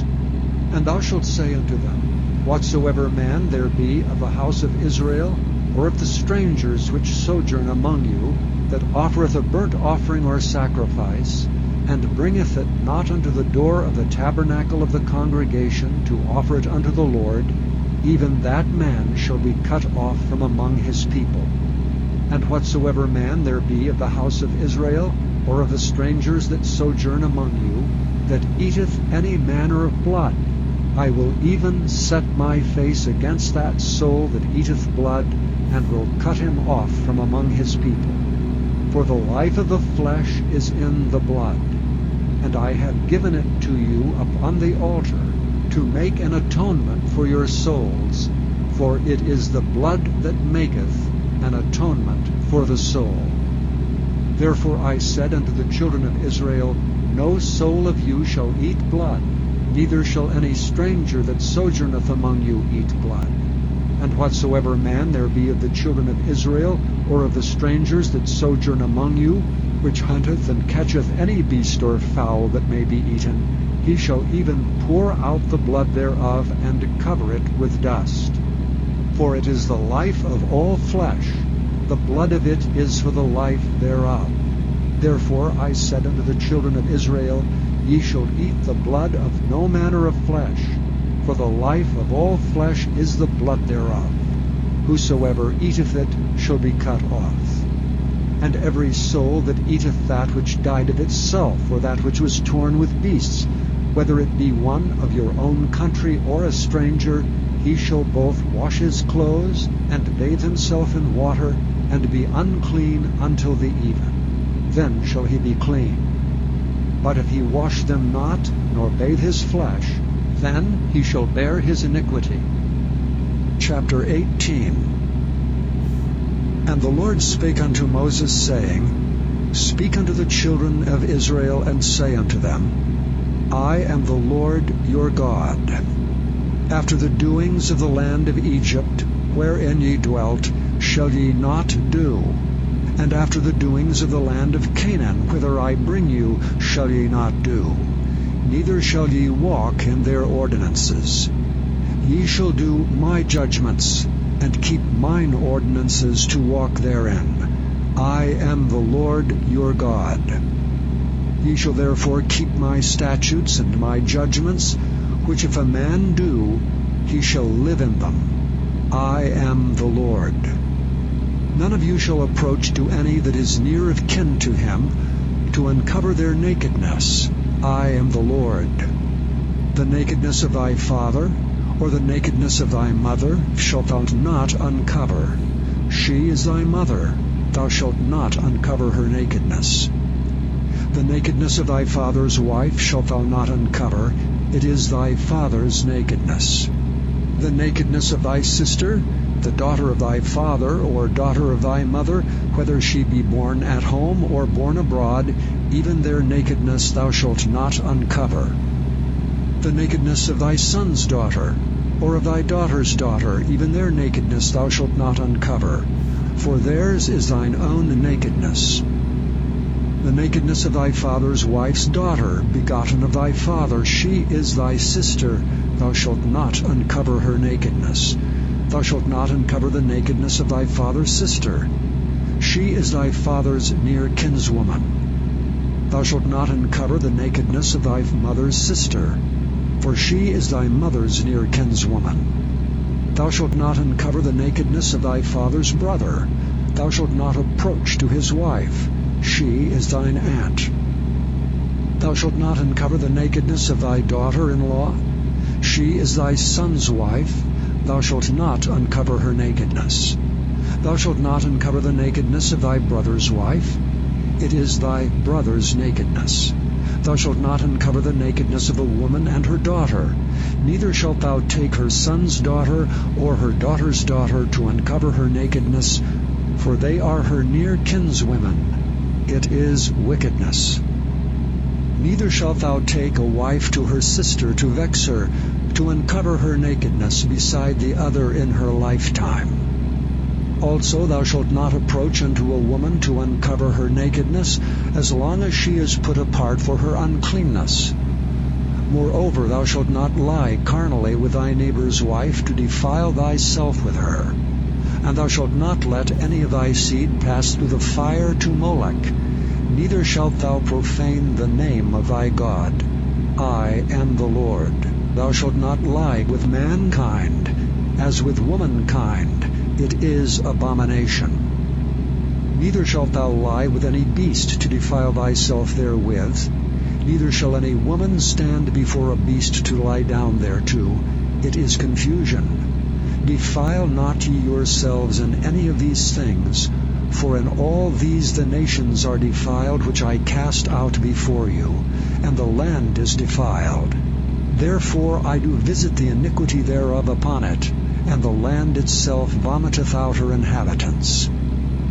Ye shall therefore keep my statutes and my judgments, and shall not commit any of these abominations, neither any of your own nation, nor any stranger that sojourneth among you. For all these abominations have the men of the land done, which were before you, and the land is defiled. That the land spew not you out also when ye defile it, as it spewed out the nations that were before you. For whosoever shall commit any of these abominations, even the souls that commit them shall be cut off from among their people. Therefore shall ye keep mine ordinance, that ye commit not any one of these abominable customs, which were committed before you, and that ye defile not yourselves therein. I am the Lord your God. Chapter 19. And the Lord spake unto Moses, saying, Speak unto all the congregation of the children of Israel, and say unto them, Ye shall be holy, for I, the Lord your God, am holy.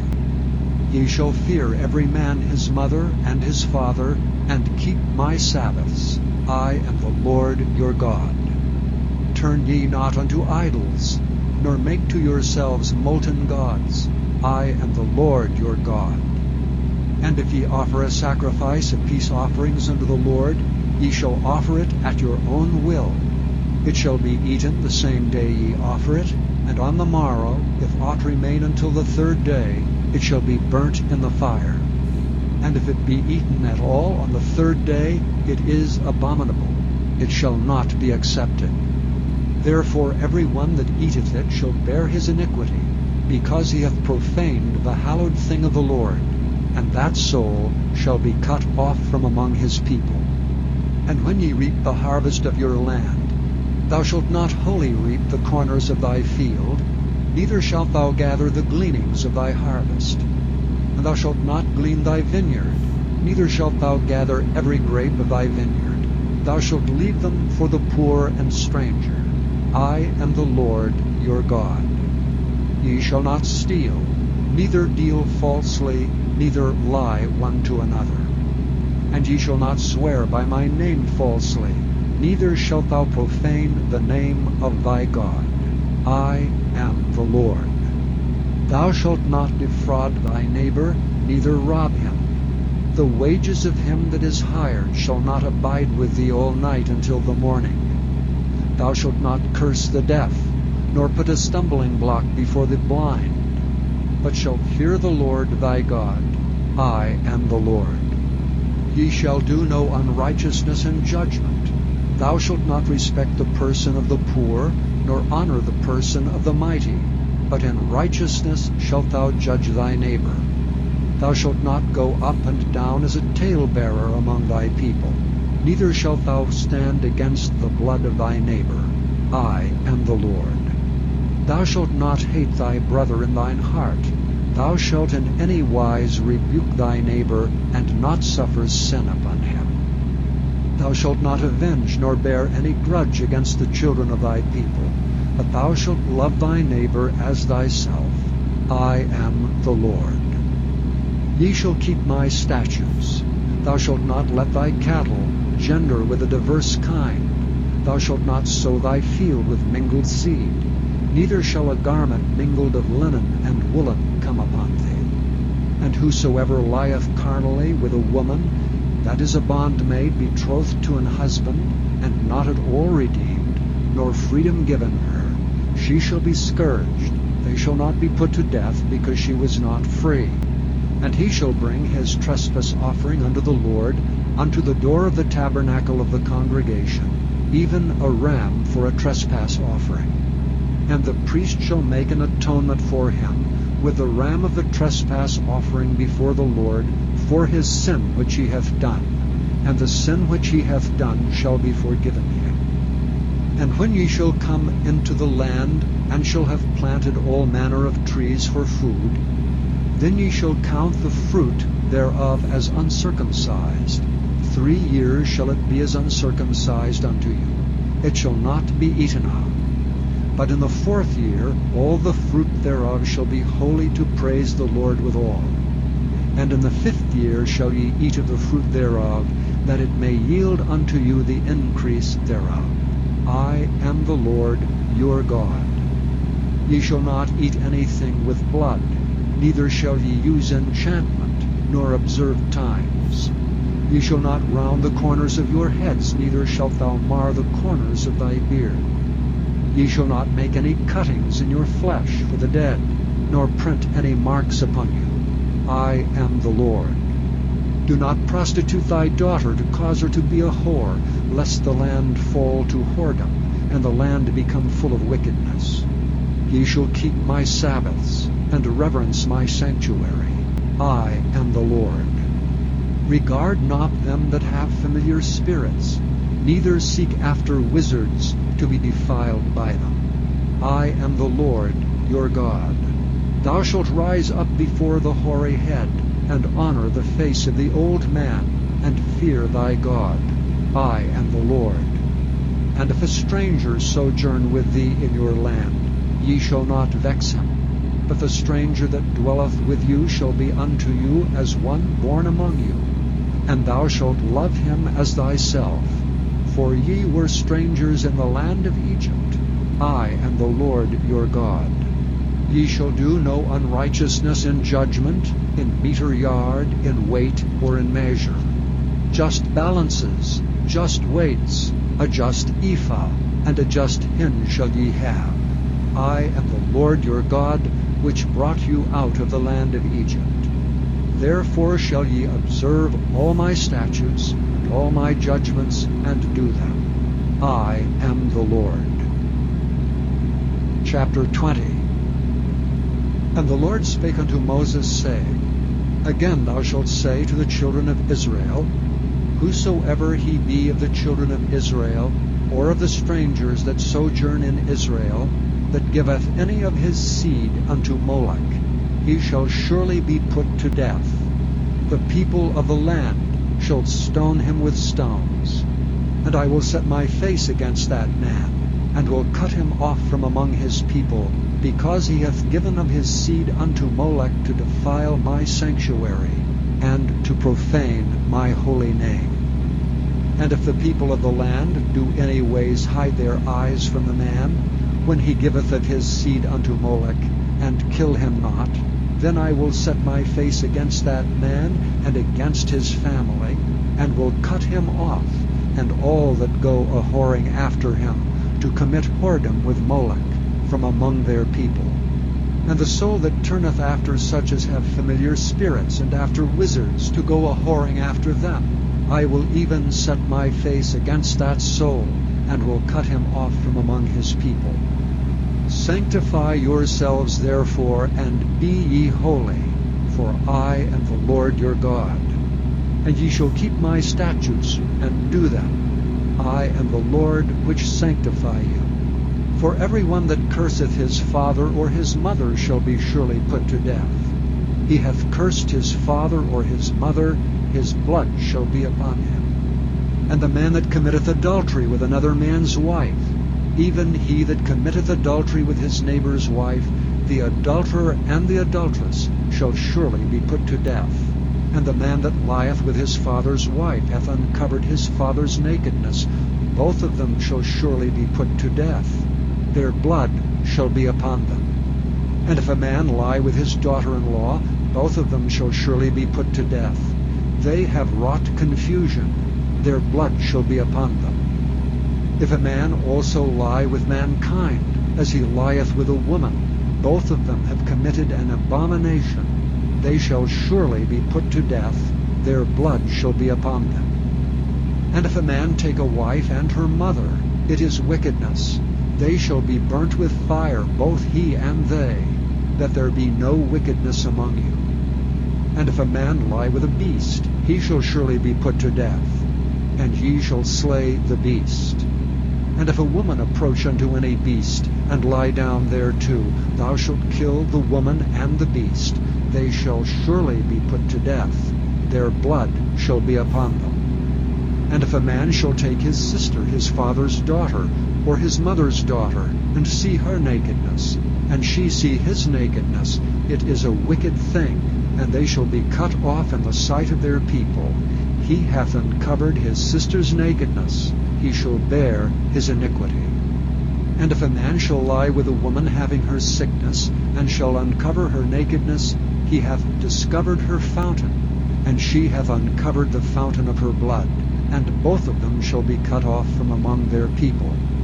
And thou shalt not uncover the nakedness of thy mother's sister, nor of thy father's sister, for he uncovereth his near kin. They shall bear their iniquity. And if a man shall lie with his uncle's wife, he hath uncovered his uncle's nakedness. They shall bear their sin. They shall die childless. And if a man shall take his brother's wife, it is an unclean thing. He hath uncovered his brother's nakedness. They shall be childless. Ye shall therefore keep all my statutes and all my judgments, and do them, that the land whither I bring you to dwell therein spew you not out. And ye shall not walk in the manners of the nation which I cast out before you. For they committed all these things, and therefore I abhorred them. But I have said unto you, ye shall inherit their land, and I will give it unto you to possess it, a land that floweth with milk and honey. I am the Lord your God, which have separated you from other people. Ye shall therefore put difference between clean beasts and unclean, and between unclean fowls and clean.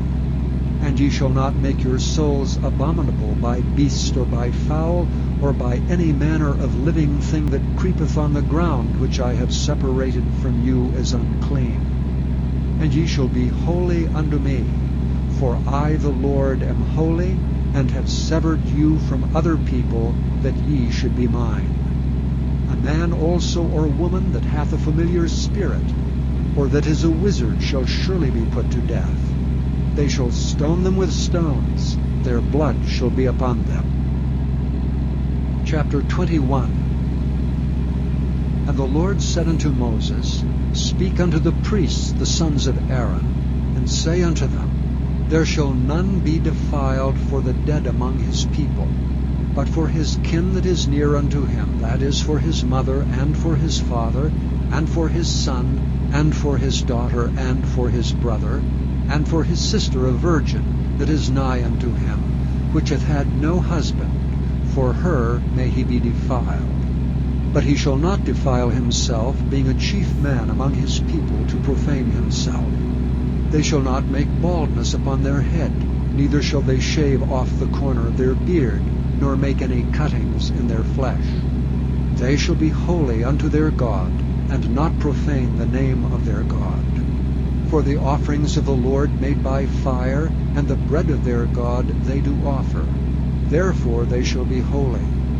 They shall not take a wife that is a whore, or profane. Neither shall they take a woman put away from her husband, for he is holy unto his God. Thou shalt sanctify him therefore, for he offereth the bread of thy God. He shall be holy unto thee. For I, the Lord, which sanctify you, am holy. And the daughter of any priest, if she profane herself by playing the whore, she profaneth her father, she shall be burnt with fire. And he that is the high priest among his brethren, upon whose head the anointing oil was poured, and that is consecrated to put on the garments, shall not uncover his head, nor rend his clothes, neither shall he go into any dead body, nor defile himself for his father or for his mother. Neither shall he go out of the sanctuary, nor profane the sanctuary of his God. For the crown of the anointing oil of his God is upon him. I am the Lord. And he shall take a wife in her virginity, a widow, or a divorced woman, or profane, or an harlot, these shall he not take. But he shall take a virgin of his own people to wife. Neither shall he profane his seed among his people, for I, the Lord, do sanctify him.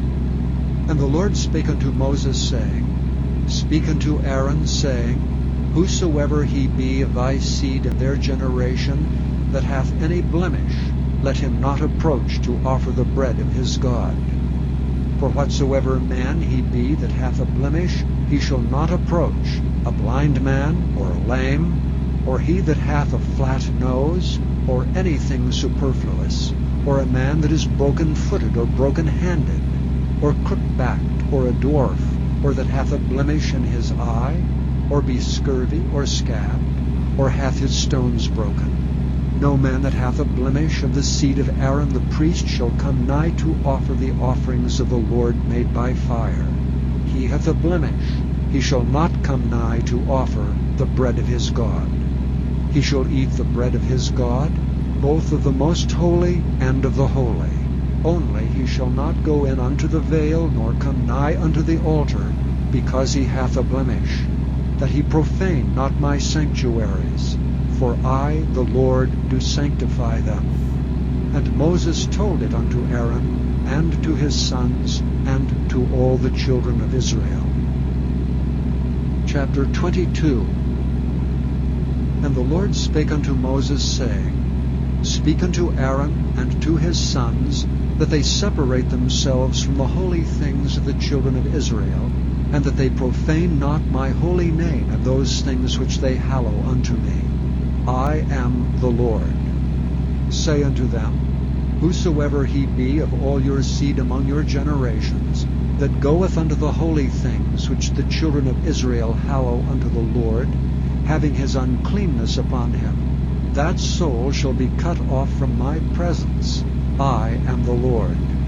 What man soever of the seed of Aaron is a leper, or hath a running issue, he shall not eat of the holy things until he be clean.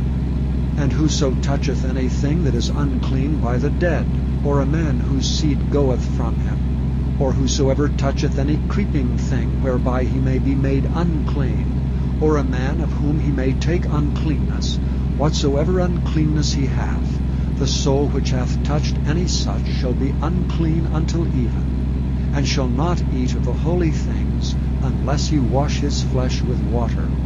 And when the sun is down, he shall be clean, and shall afterward eat of the holy things, because it is his food. That which dieth of itself, or is torn with beast, he shall not eat to defile himself therewith. I am the Lord.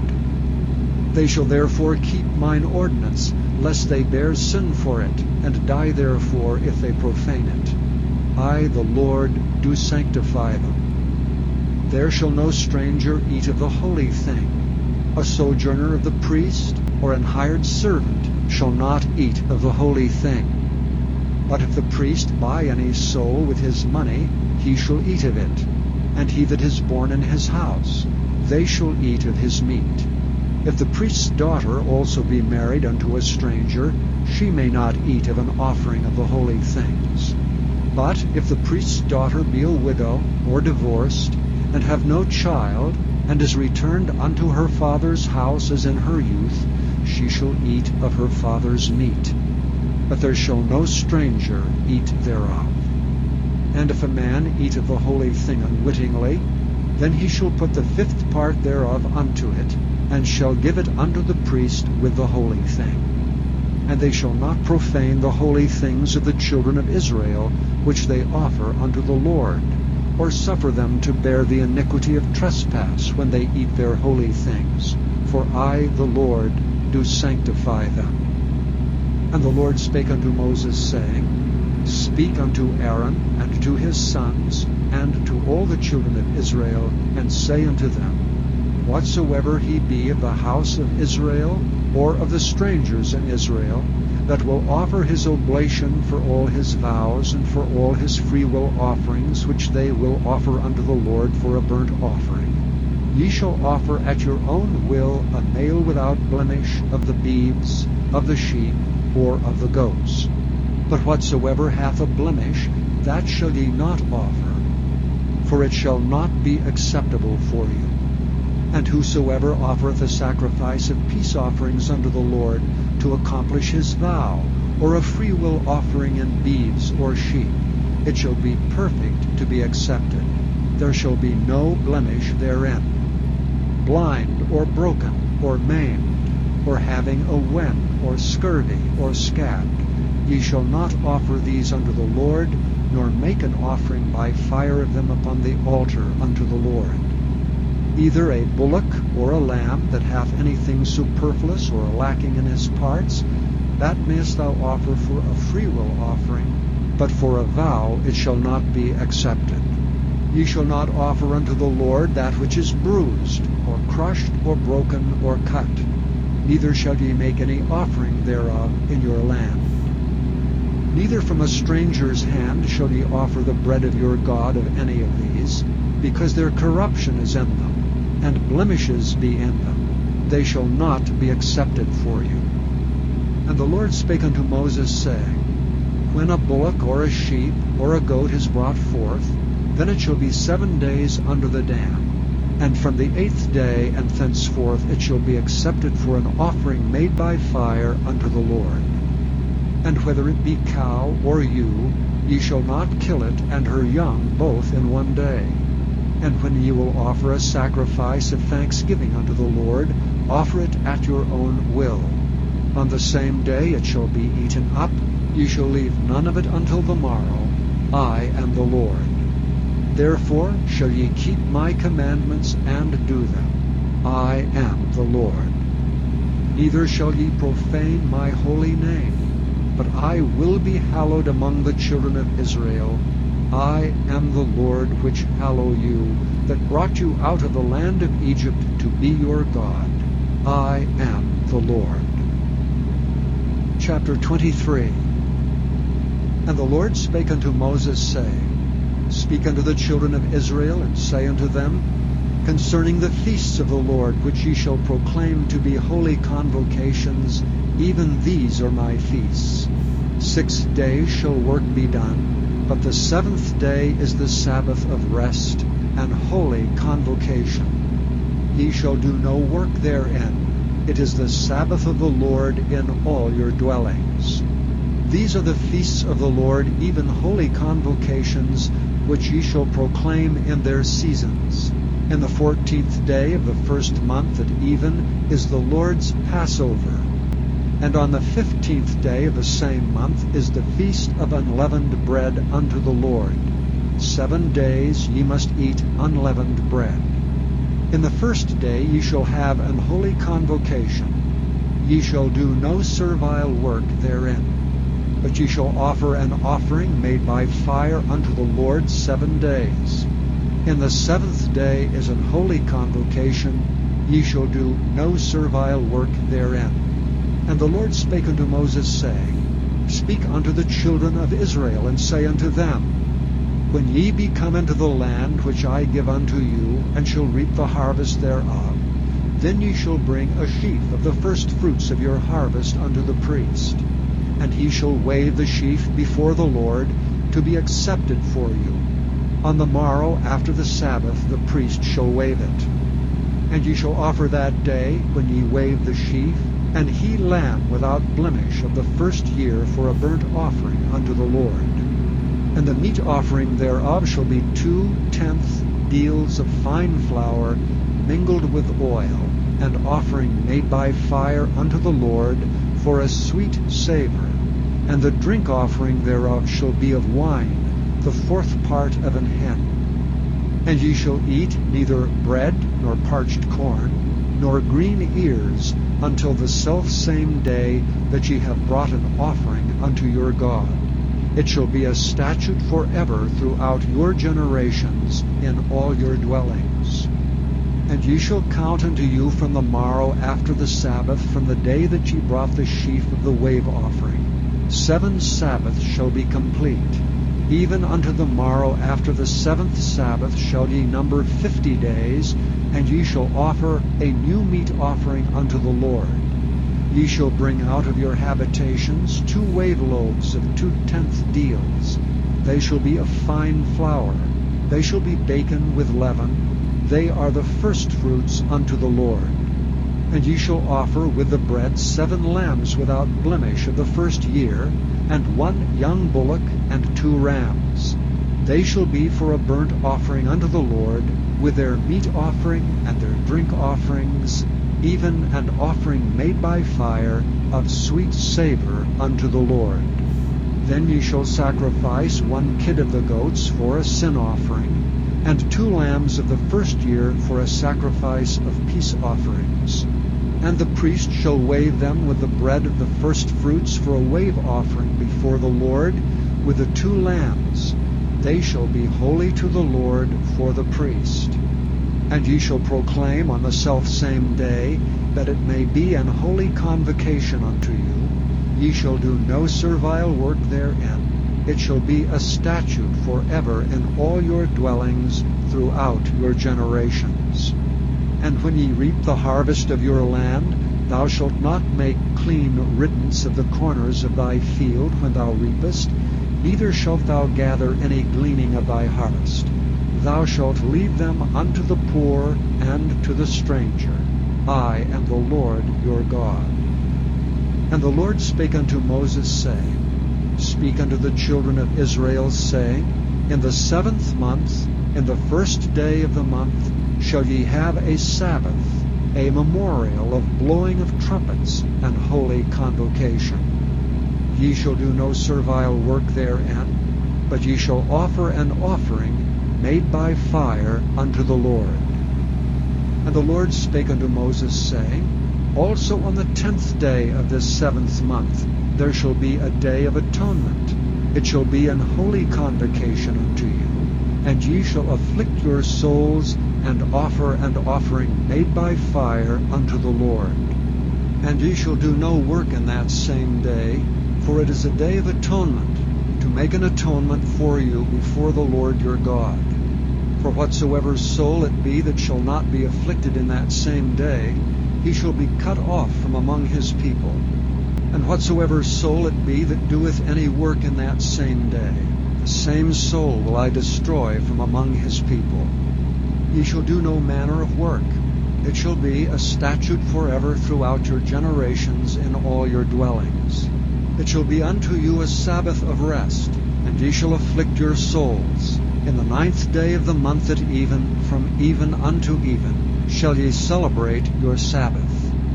And the Lord spake unto Moses, saying, Speak unto the children of Israel, saying, The 15th day of this 7th month shall be the Feast of Tabernacles for 7 days unto the Lord. On the 1st day shall be an holy convocation. Ye shall do no servile work therein. 7 days ye shall offer an offering made by fire unto the Lord. On the 8th day shall be an holy convocation unto you, and ye shall offer an offering made by fire unto the Lord. It is a solemn assembly, and ye shall do no servile work therein. These are the feasts of the Lord, which ye shall proclaim to be holy convocations, to offer an offering made by fire unto the Lord, a burnt offering and a meat offering, a sacrifice and drink offerings, everything upon his day, beside the Sabbaths of the Lord, and beside your gifts, and beside all your vows, and beside all your freewill offerings, which ye give unto the Lord. Also in the 15th day of the 7th month, when ye have gathered in the fruit of the land, ye shall keep a feast unto the Lord 7 days. On the 1st day shall be a Sabbath, and on the 8th day shall be a Sabbath. And ye shall take you on the 1st day the boughs of goodly trees, branches of palm trees, and the boughs of thick trees, and willows of the brook. And ye shall rejoice before the Lord your God 7 days.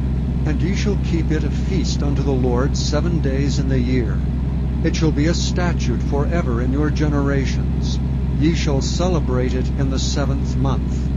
Ye shall dwell in booths 7 days. All that are Israelites born shall dwell in booths, that your generations may know that I made the children of Israel to dwell in booths when I brought them out of the land of Egypt. I am the Lord your God. And Moses declared unto the children of Israel the feasts of the Lord. Chapter 24. And the Lord spake unto Moses, saying, Command the children of Israel that they bring unto thee pure oil olive, beaten for the light, to cause the lamps to burn continually. Without the veil of the testimony, in the tabernacle of the congregation, shall Aaron order it from the evening unto the morning before the Lord continually. It shall be a statute forever in your generations. He shall order the lamps upon the pure candlestick before the Lord continually. And thou shalt take fine flour, and bake 12 cakes thereof. 2/10 deals shall be in 1 cake. And thou shalt set them in 2 rows, 6 on a row, upon the pure table before the Lord. And thou shalt put pure frankincense upon each row, that it may be on the bread for a memorial, even an offering made by fire unto the Lord. Every Sabbath he shall set it in order before the Lord continually, being taken from the children of Israel by an everlasting covenant. And it shall be Aaron's and his sons, and they shall eat it in the holy place, for it is most holy unto him of the offerings of the Lord made by fire by a perpetual statute. And the son of an Israelitish woman, whose father was an Egyptian, went out among the children of Israel, and this son of the Israelitish woman and a man of Israel strove together in the camp. And the Israelitish woman's son blasphemed the name of the Lord and cursed. And they brought him unto Moses, and his mother's name was Shelomith, the daughter of Dibri, of the tribe of Dan. And they put him in ward, that the mind of the Lord might be showed them. And the Lord spake unto Moses, saying, Bring forth him that hath cursed without the camp, and let all that heard him lay their hands upon his head, and let all the congregation stone him. And thou shalt speak unto the children of Israel, saying, Whosoever curseth his God shall bear his sin. And he that blasphemeth the name of the Lord, he shall surely be put to death, and all the congregation shall certainly stone him. As well the stranger as he that is born in the land, when he blasphemeth the name of the Lord, shall be put to death. And he that killeth any man shall surely be put to death. And he that killeth a beast shall make it good, beast for beast. And if a man cause a blemish in his neighbor, as he hath done, so shall it be done to him. Breach for breach, eye for eye, tooth for tooth. As he hath caused a blemish in a man, so shall it be done to him again. And he that killeth a beast, he shall restore it. And he that killeth a man, he shall be put to death. Ye shall have one manner of law, as well for the stranger as for one of your own country, for I am the Lord your God. And Moses spake to the children of Israel, that they should bring forth him that had cursed out of the camp, and stone him with stones. And the children of Israel did as the Lord commanded Moses. Chapter 25. And the Lord spake unto Moses in Mount Sinai, saying, Speak unto the children of Israel, and say unto them, When ye come into the land which I give you, then shall the land keep a Sabbath unto the Lord. 6 years thou shalt sow thy fields, and 6 years thou shalt prune thy vineyard, and gather in the fruit thereof. But in the 7th year shall be a Sabbath of rest unto the land, a Sabbath for the Lord. Thou shalt neither sow thy field, nor prune thy vineyard. That which groweth of its own accord by thy harvest thou shalt not reap, neither gather the grapes of thy vine undressed. For it is a year of rest unto the land. And the Sabbath of the land shall be meat for you, for thee, and for thy servant, and for thy maid, and for thy hired servant, and for thy stranger that sojourneth with thee, and for thy cattle, and for the beasts that are in thy land, shall all the increase thereof be meat. And thou shalt number 7 Sabbaths of years unto thee, 7 times 7 years. And the space of the 7 Sabbaths of years shall be unto thee 49 years. Then shalt thou cause the trumpet of the Jubilee to sound on the 10th day of the 7th month. In the day of atonement shall ye make the trumpet sound throughout all your land. And ye shall hallow the 50th year, and proclaim liberty throughout all the land unto all the inhabitants thereof. It shall be a jubilee unto you. And ye shall return every man unto his possession, and ye shall return every man unto his family. A jubilee shall that 50th year be unto you. Ye shall not sow, neither reap that which groweth of itself in it, nor gather the grapes in it of thy vine undressed. For it is the jubilee, it shall be holy unto you. Ye shall eat the increase thereof out of the field. In the year of this jubilee ye shall return every man unto his possession. And if thou sell aught unto thy neighbor, or buyest aught of thy neighbor's hand, ye shall not oppress one another. According to the number of years after the jubilee, thou shalt buy of thy neighbor, and according unto the number of years of the fruits he shall sell unto thee. According to the multitude of years thou shalt increase the price thereof, and according to the fewness of the years thou shalt diminish the price of it. For according to the number of the years of the fruits doth he sell unto thee. Ye shall not therefore oppress one another, but thou shalt fear thy God, for I am the Lord your God. Wherefore ye shall do my statutes, keep my judgments, and do them. And ye shall dwell in the land in safety. And the land shall yield her fruit, and ye shall eat your fill, and dwell therein in safety. And if ye shall say, What shall we eat the 7th year? Behold, we shall not sow, nor gather in our increase.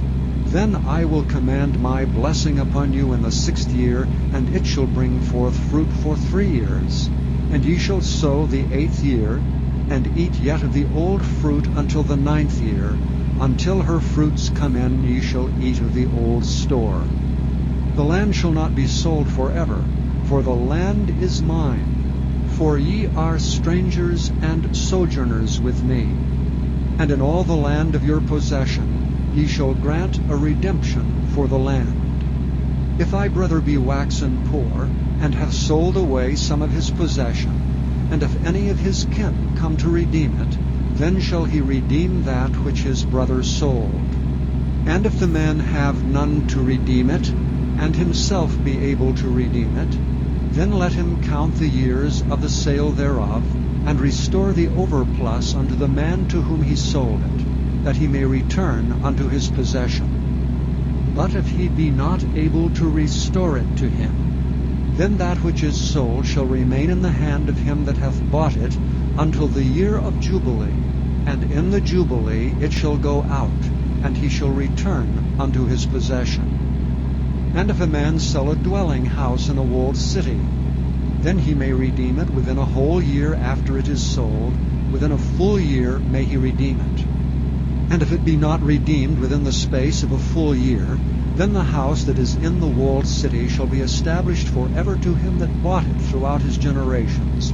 It shall not go out in the Jubilee. But the houses of the villages which have no wall round about them shall be counted as the fields of the country. They may be redeemed, and they shall go out in the Jubilee.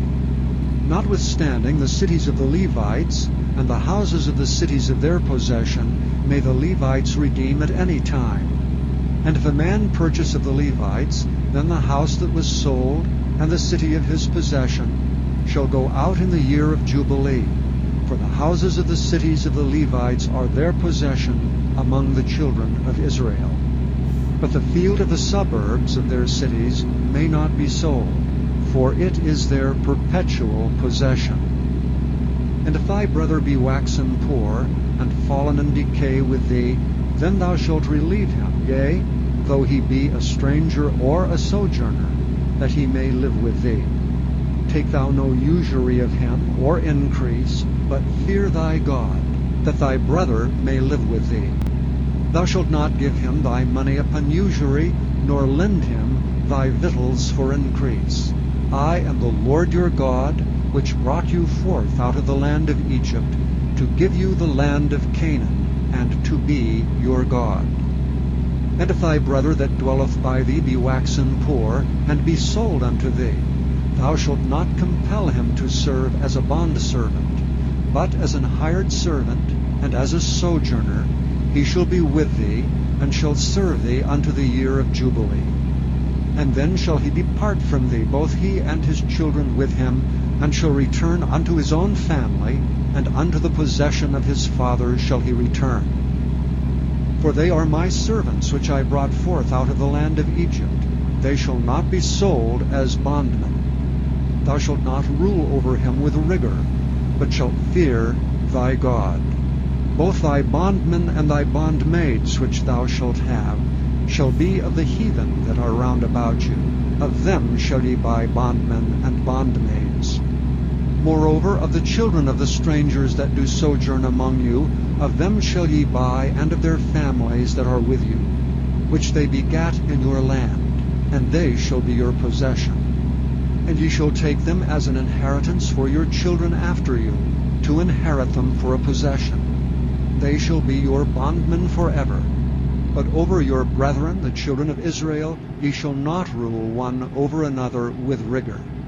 And if a sojourner or stranger wax rich by thee, and thy brother that dwelleth by him wax poor, and sell himself unto the stranger or sojourner by thee, or to the stock of the stranger's family, after that he is sold, he may be redeemed again. One of his brethren may redeem him. Either his uncle or his uncle's son may redeem him, or any that is nigh of kin unto him of his family may redeem him. Or if he be able, he may redeem himself. And he shall reckon with him that bought him from the year that he was sold to him unto the year of Jubilee. And the price of his sale shall be according unto the number of years, according to the time of an hired servant shall it be with him. If there be yet many years behind, according unto them he shall give again the price of his redemption out of the money that he was bought for. And if there remain but few years unto the year of Jubilee, then he shall count with him, and according unto his years shall he give him again the price of his redemption. And as a yearly hired servant shall he be with him, and the other shall not rule with rigor over him in thy sight. And if he be not redeemed in these years, then he shall go out in the year of Jubilee, both he and his children with him. For unto me the children of Israel are servants. They are my servants, whom I brought forth out of the land of Egypt. I am the Lord your God. Chapter 26. He shall make you no idols nor graven image, neither rear you up a standing image, neither shall ye set up any image of stone in your land to bow down unto it, for I am the Lord your God. Ye shall keep my Sabbaths, and reverence my sanctuary. I am the Lord. If ye walk in my statutes, and keep my commandments, and do them, then I will give you rain in due season, and the land shall yield her increase, and the trees of the field shall yield their fruit. And your threshing shall reach unto the vintage, and the vintage shall reach unto the sowing time, and ye shall eat your bread to the full, and dwell in your land safely. And I will give you peace in the land, and ye shall lie down, and none shall make you afraid.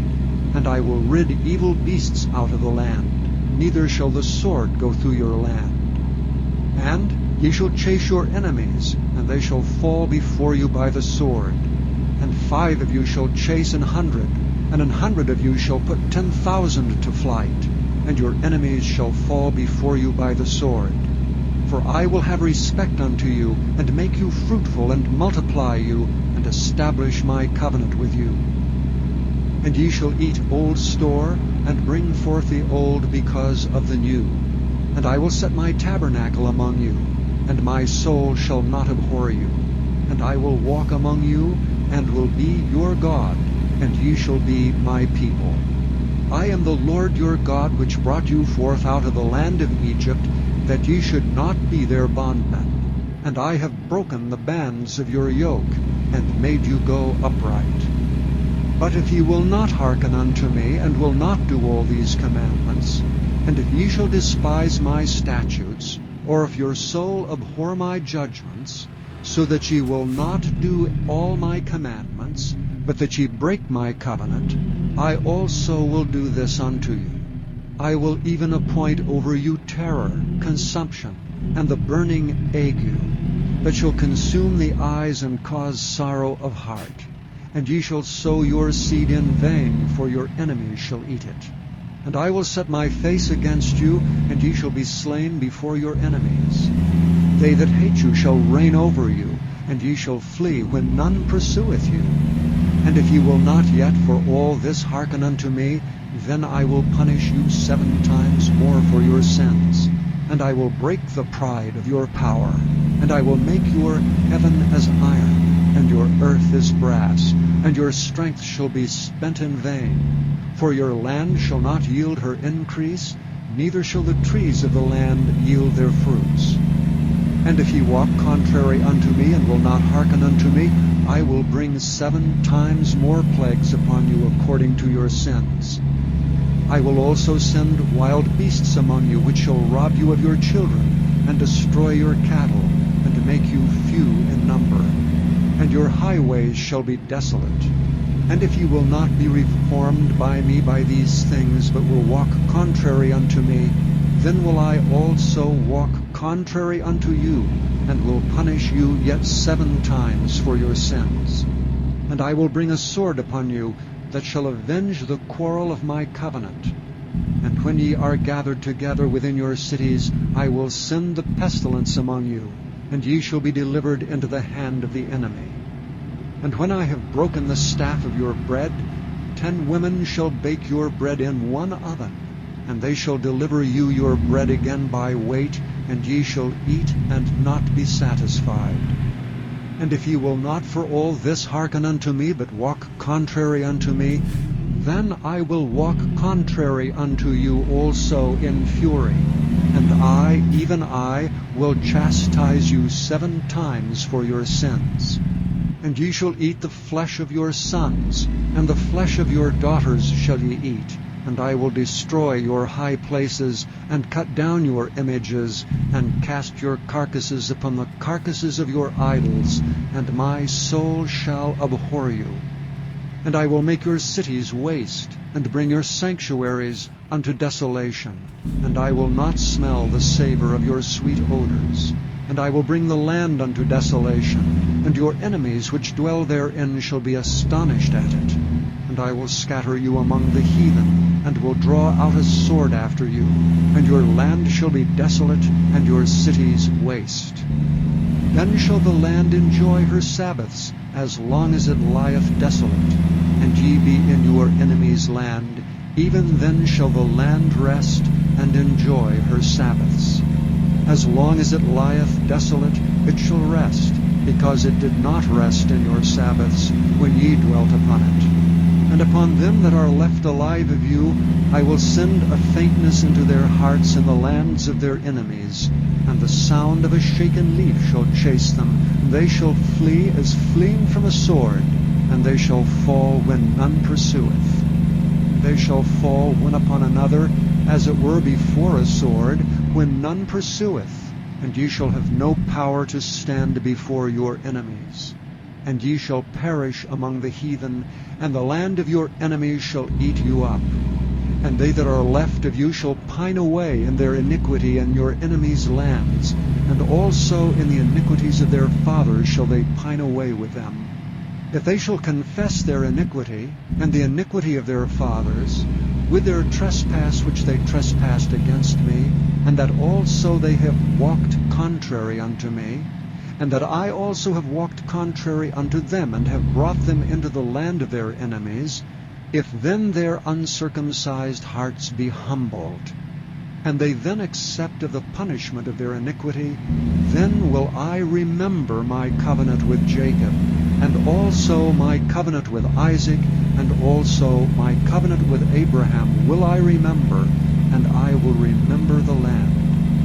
The land also shall be left of them, and shall enjoy her Sabbaths while she lieth desolate without them. And they shall accept of their punishment of their iniquity, because they despised my judgments, and because their soul abhorred my statutes. And yet for all that, when they be in the land of their enemies, I will not cast them away, neither will I abhor them, to destroy them utterly, and to break my covenant with them.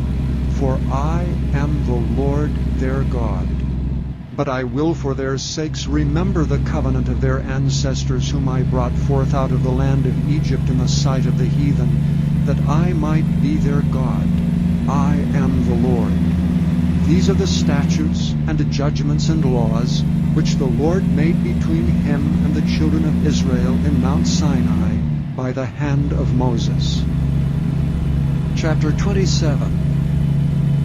And the Lord spake unto Moses, saying, Speak unto the children of Israel, and say unto them, When a man shall make a singular vow, the person shall be for the Lord by thy estimation.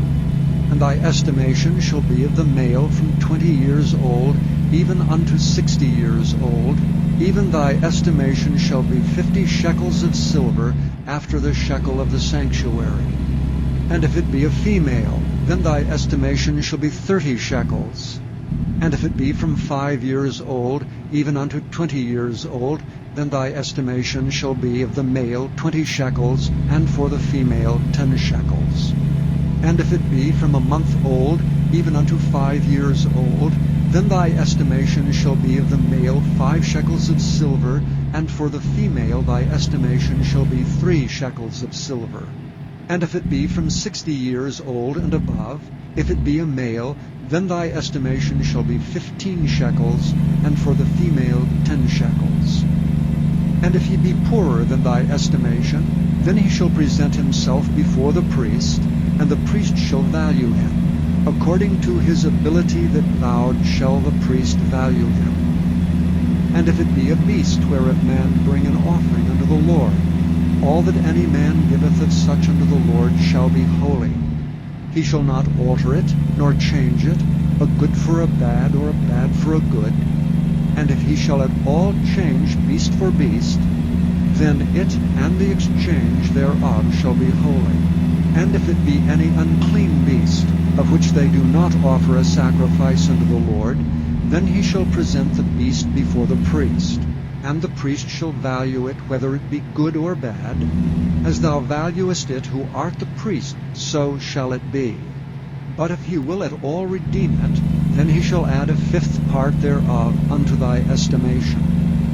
And when a man shall sanctify his house to be holy unto the Lord, then the priest shall estimate it, whether it be good or bad.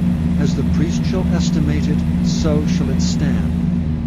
And if he that sanctified it will redeem his house, then he shall add the 5th part of the money of thy estimation unto it, and it shall be his. And if a man shall sanctify unto the Lord some part of a field of his possession, then thy estimation shall be according to the seed thereof. An homer of barley seed shall be valued at 50 shekels of silver. If he sanctify his field from the year of Jubilee, according to thy estimation it shall stand. But if he sanctify his field after the Jubilee, then the priest shall reckon unto him the money according to the years that remain, even unto the year of the Jubilee, and it shall be abated from thy estimation. And if he that sanctified the field will in any wise redeem it, then he shall add the 5th part of the money of thy estimation unto it, and it shall be assured to him. And if he will not redeem the field, or if he have sold the field to another man, it shall not be redeemed any more. But the field, when it goeth out in the Jubilee, shall be holy unto the Lord, as a field devoted. The possession thereof shall be the priest's. And if a man sanctify unto the Lord a field which he hath bought, which is not of the fields of his possession, then the priest shall reckon unto him the worth of thy estimation, even unto the year of the Jubilee. And he shall give thine estimation in that day as a holy thing unto the Lord.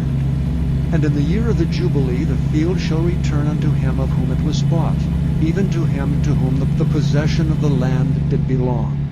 And all thy estimation shall be according to the shekel of the sanctuary, 20 gerahs shall be the shekel.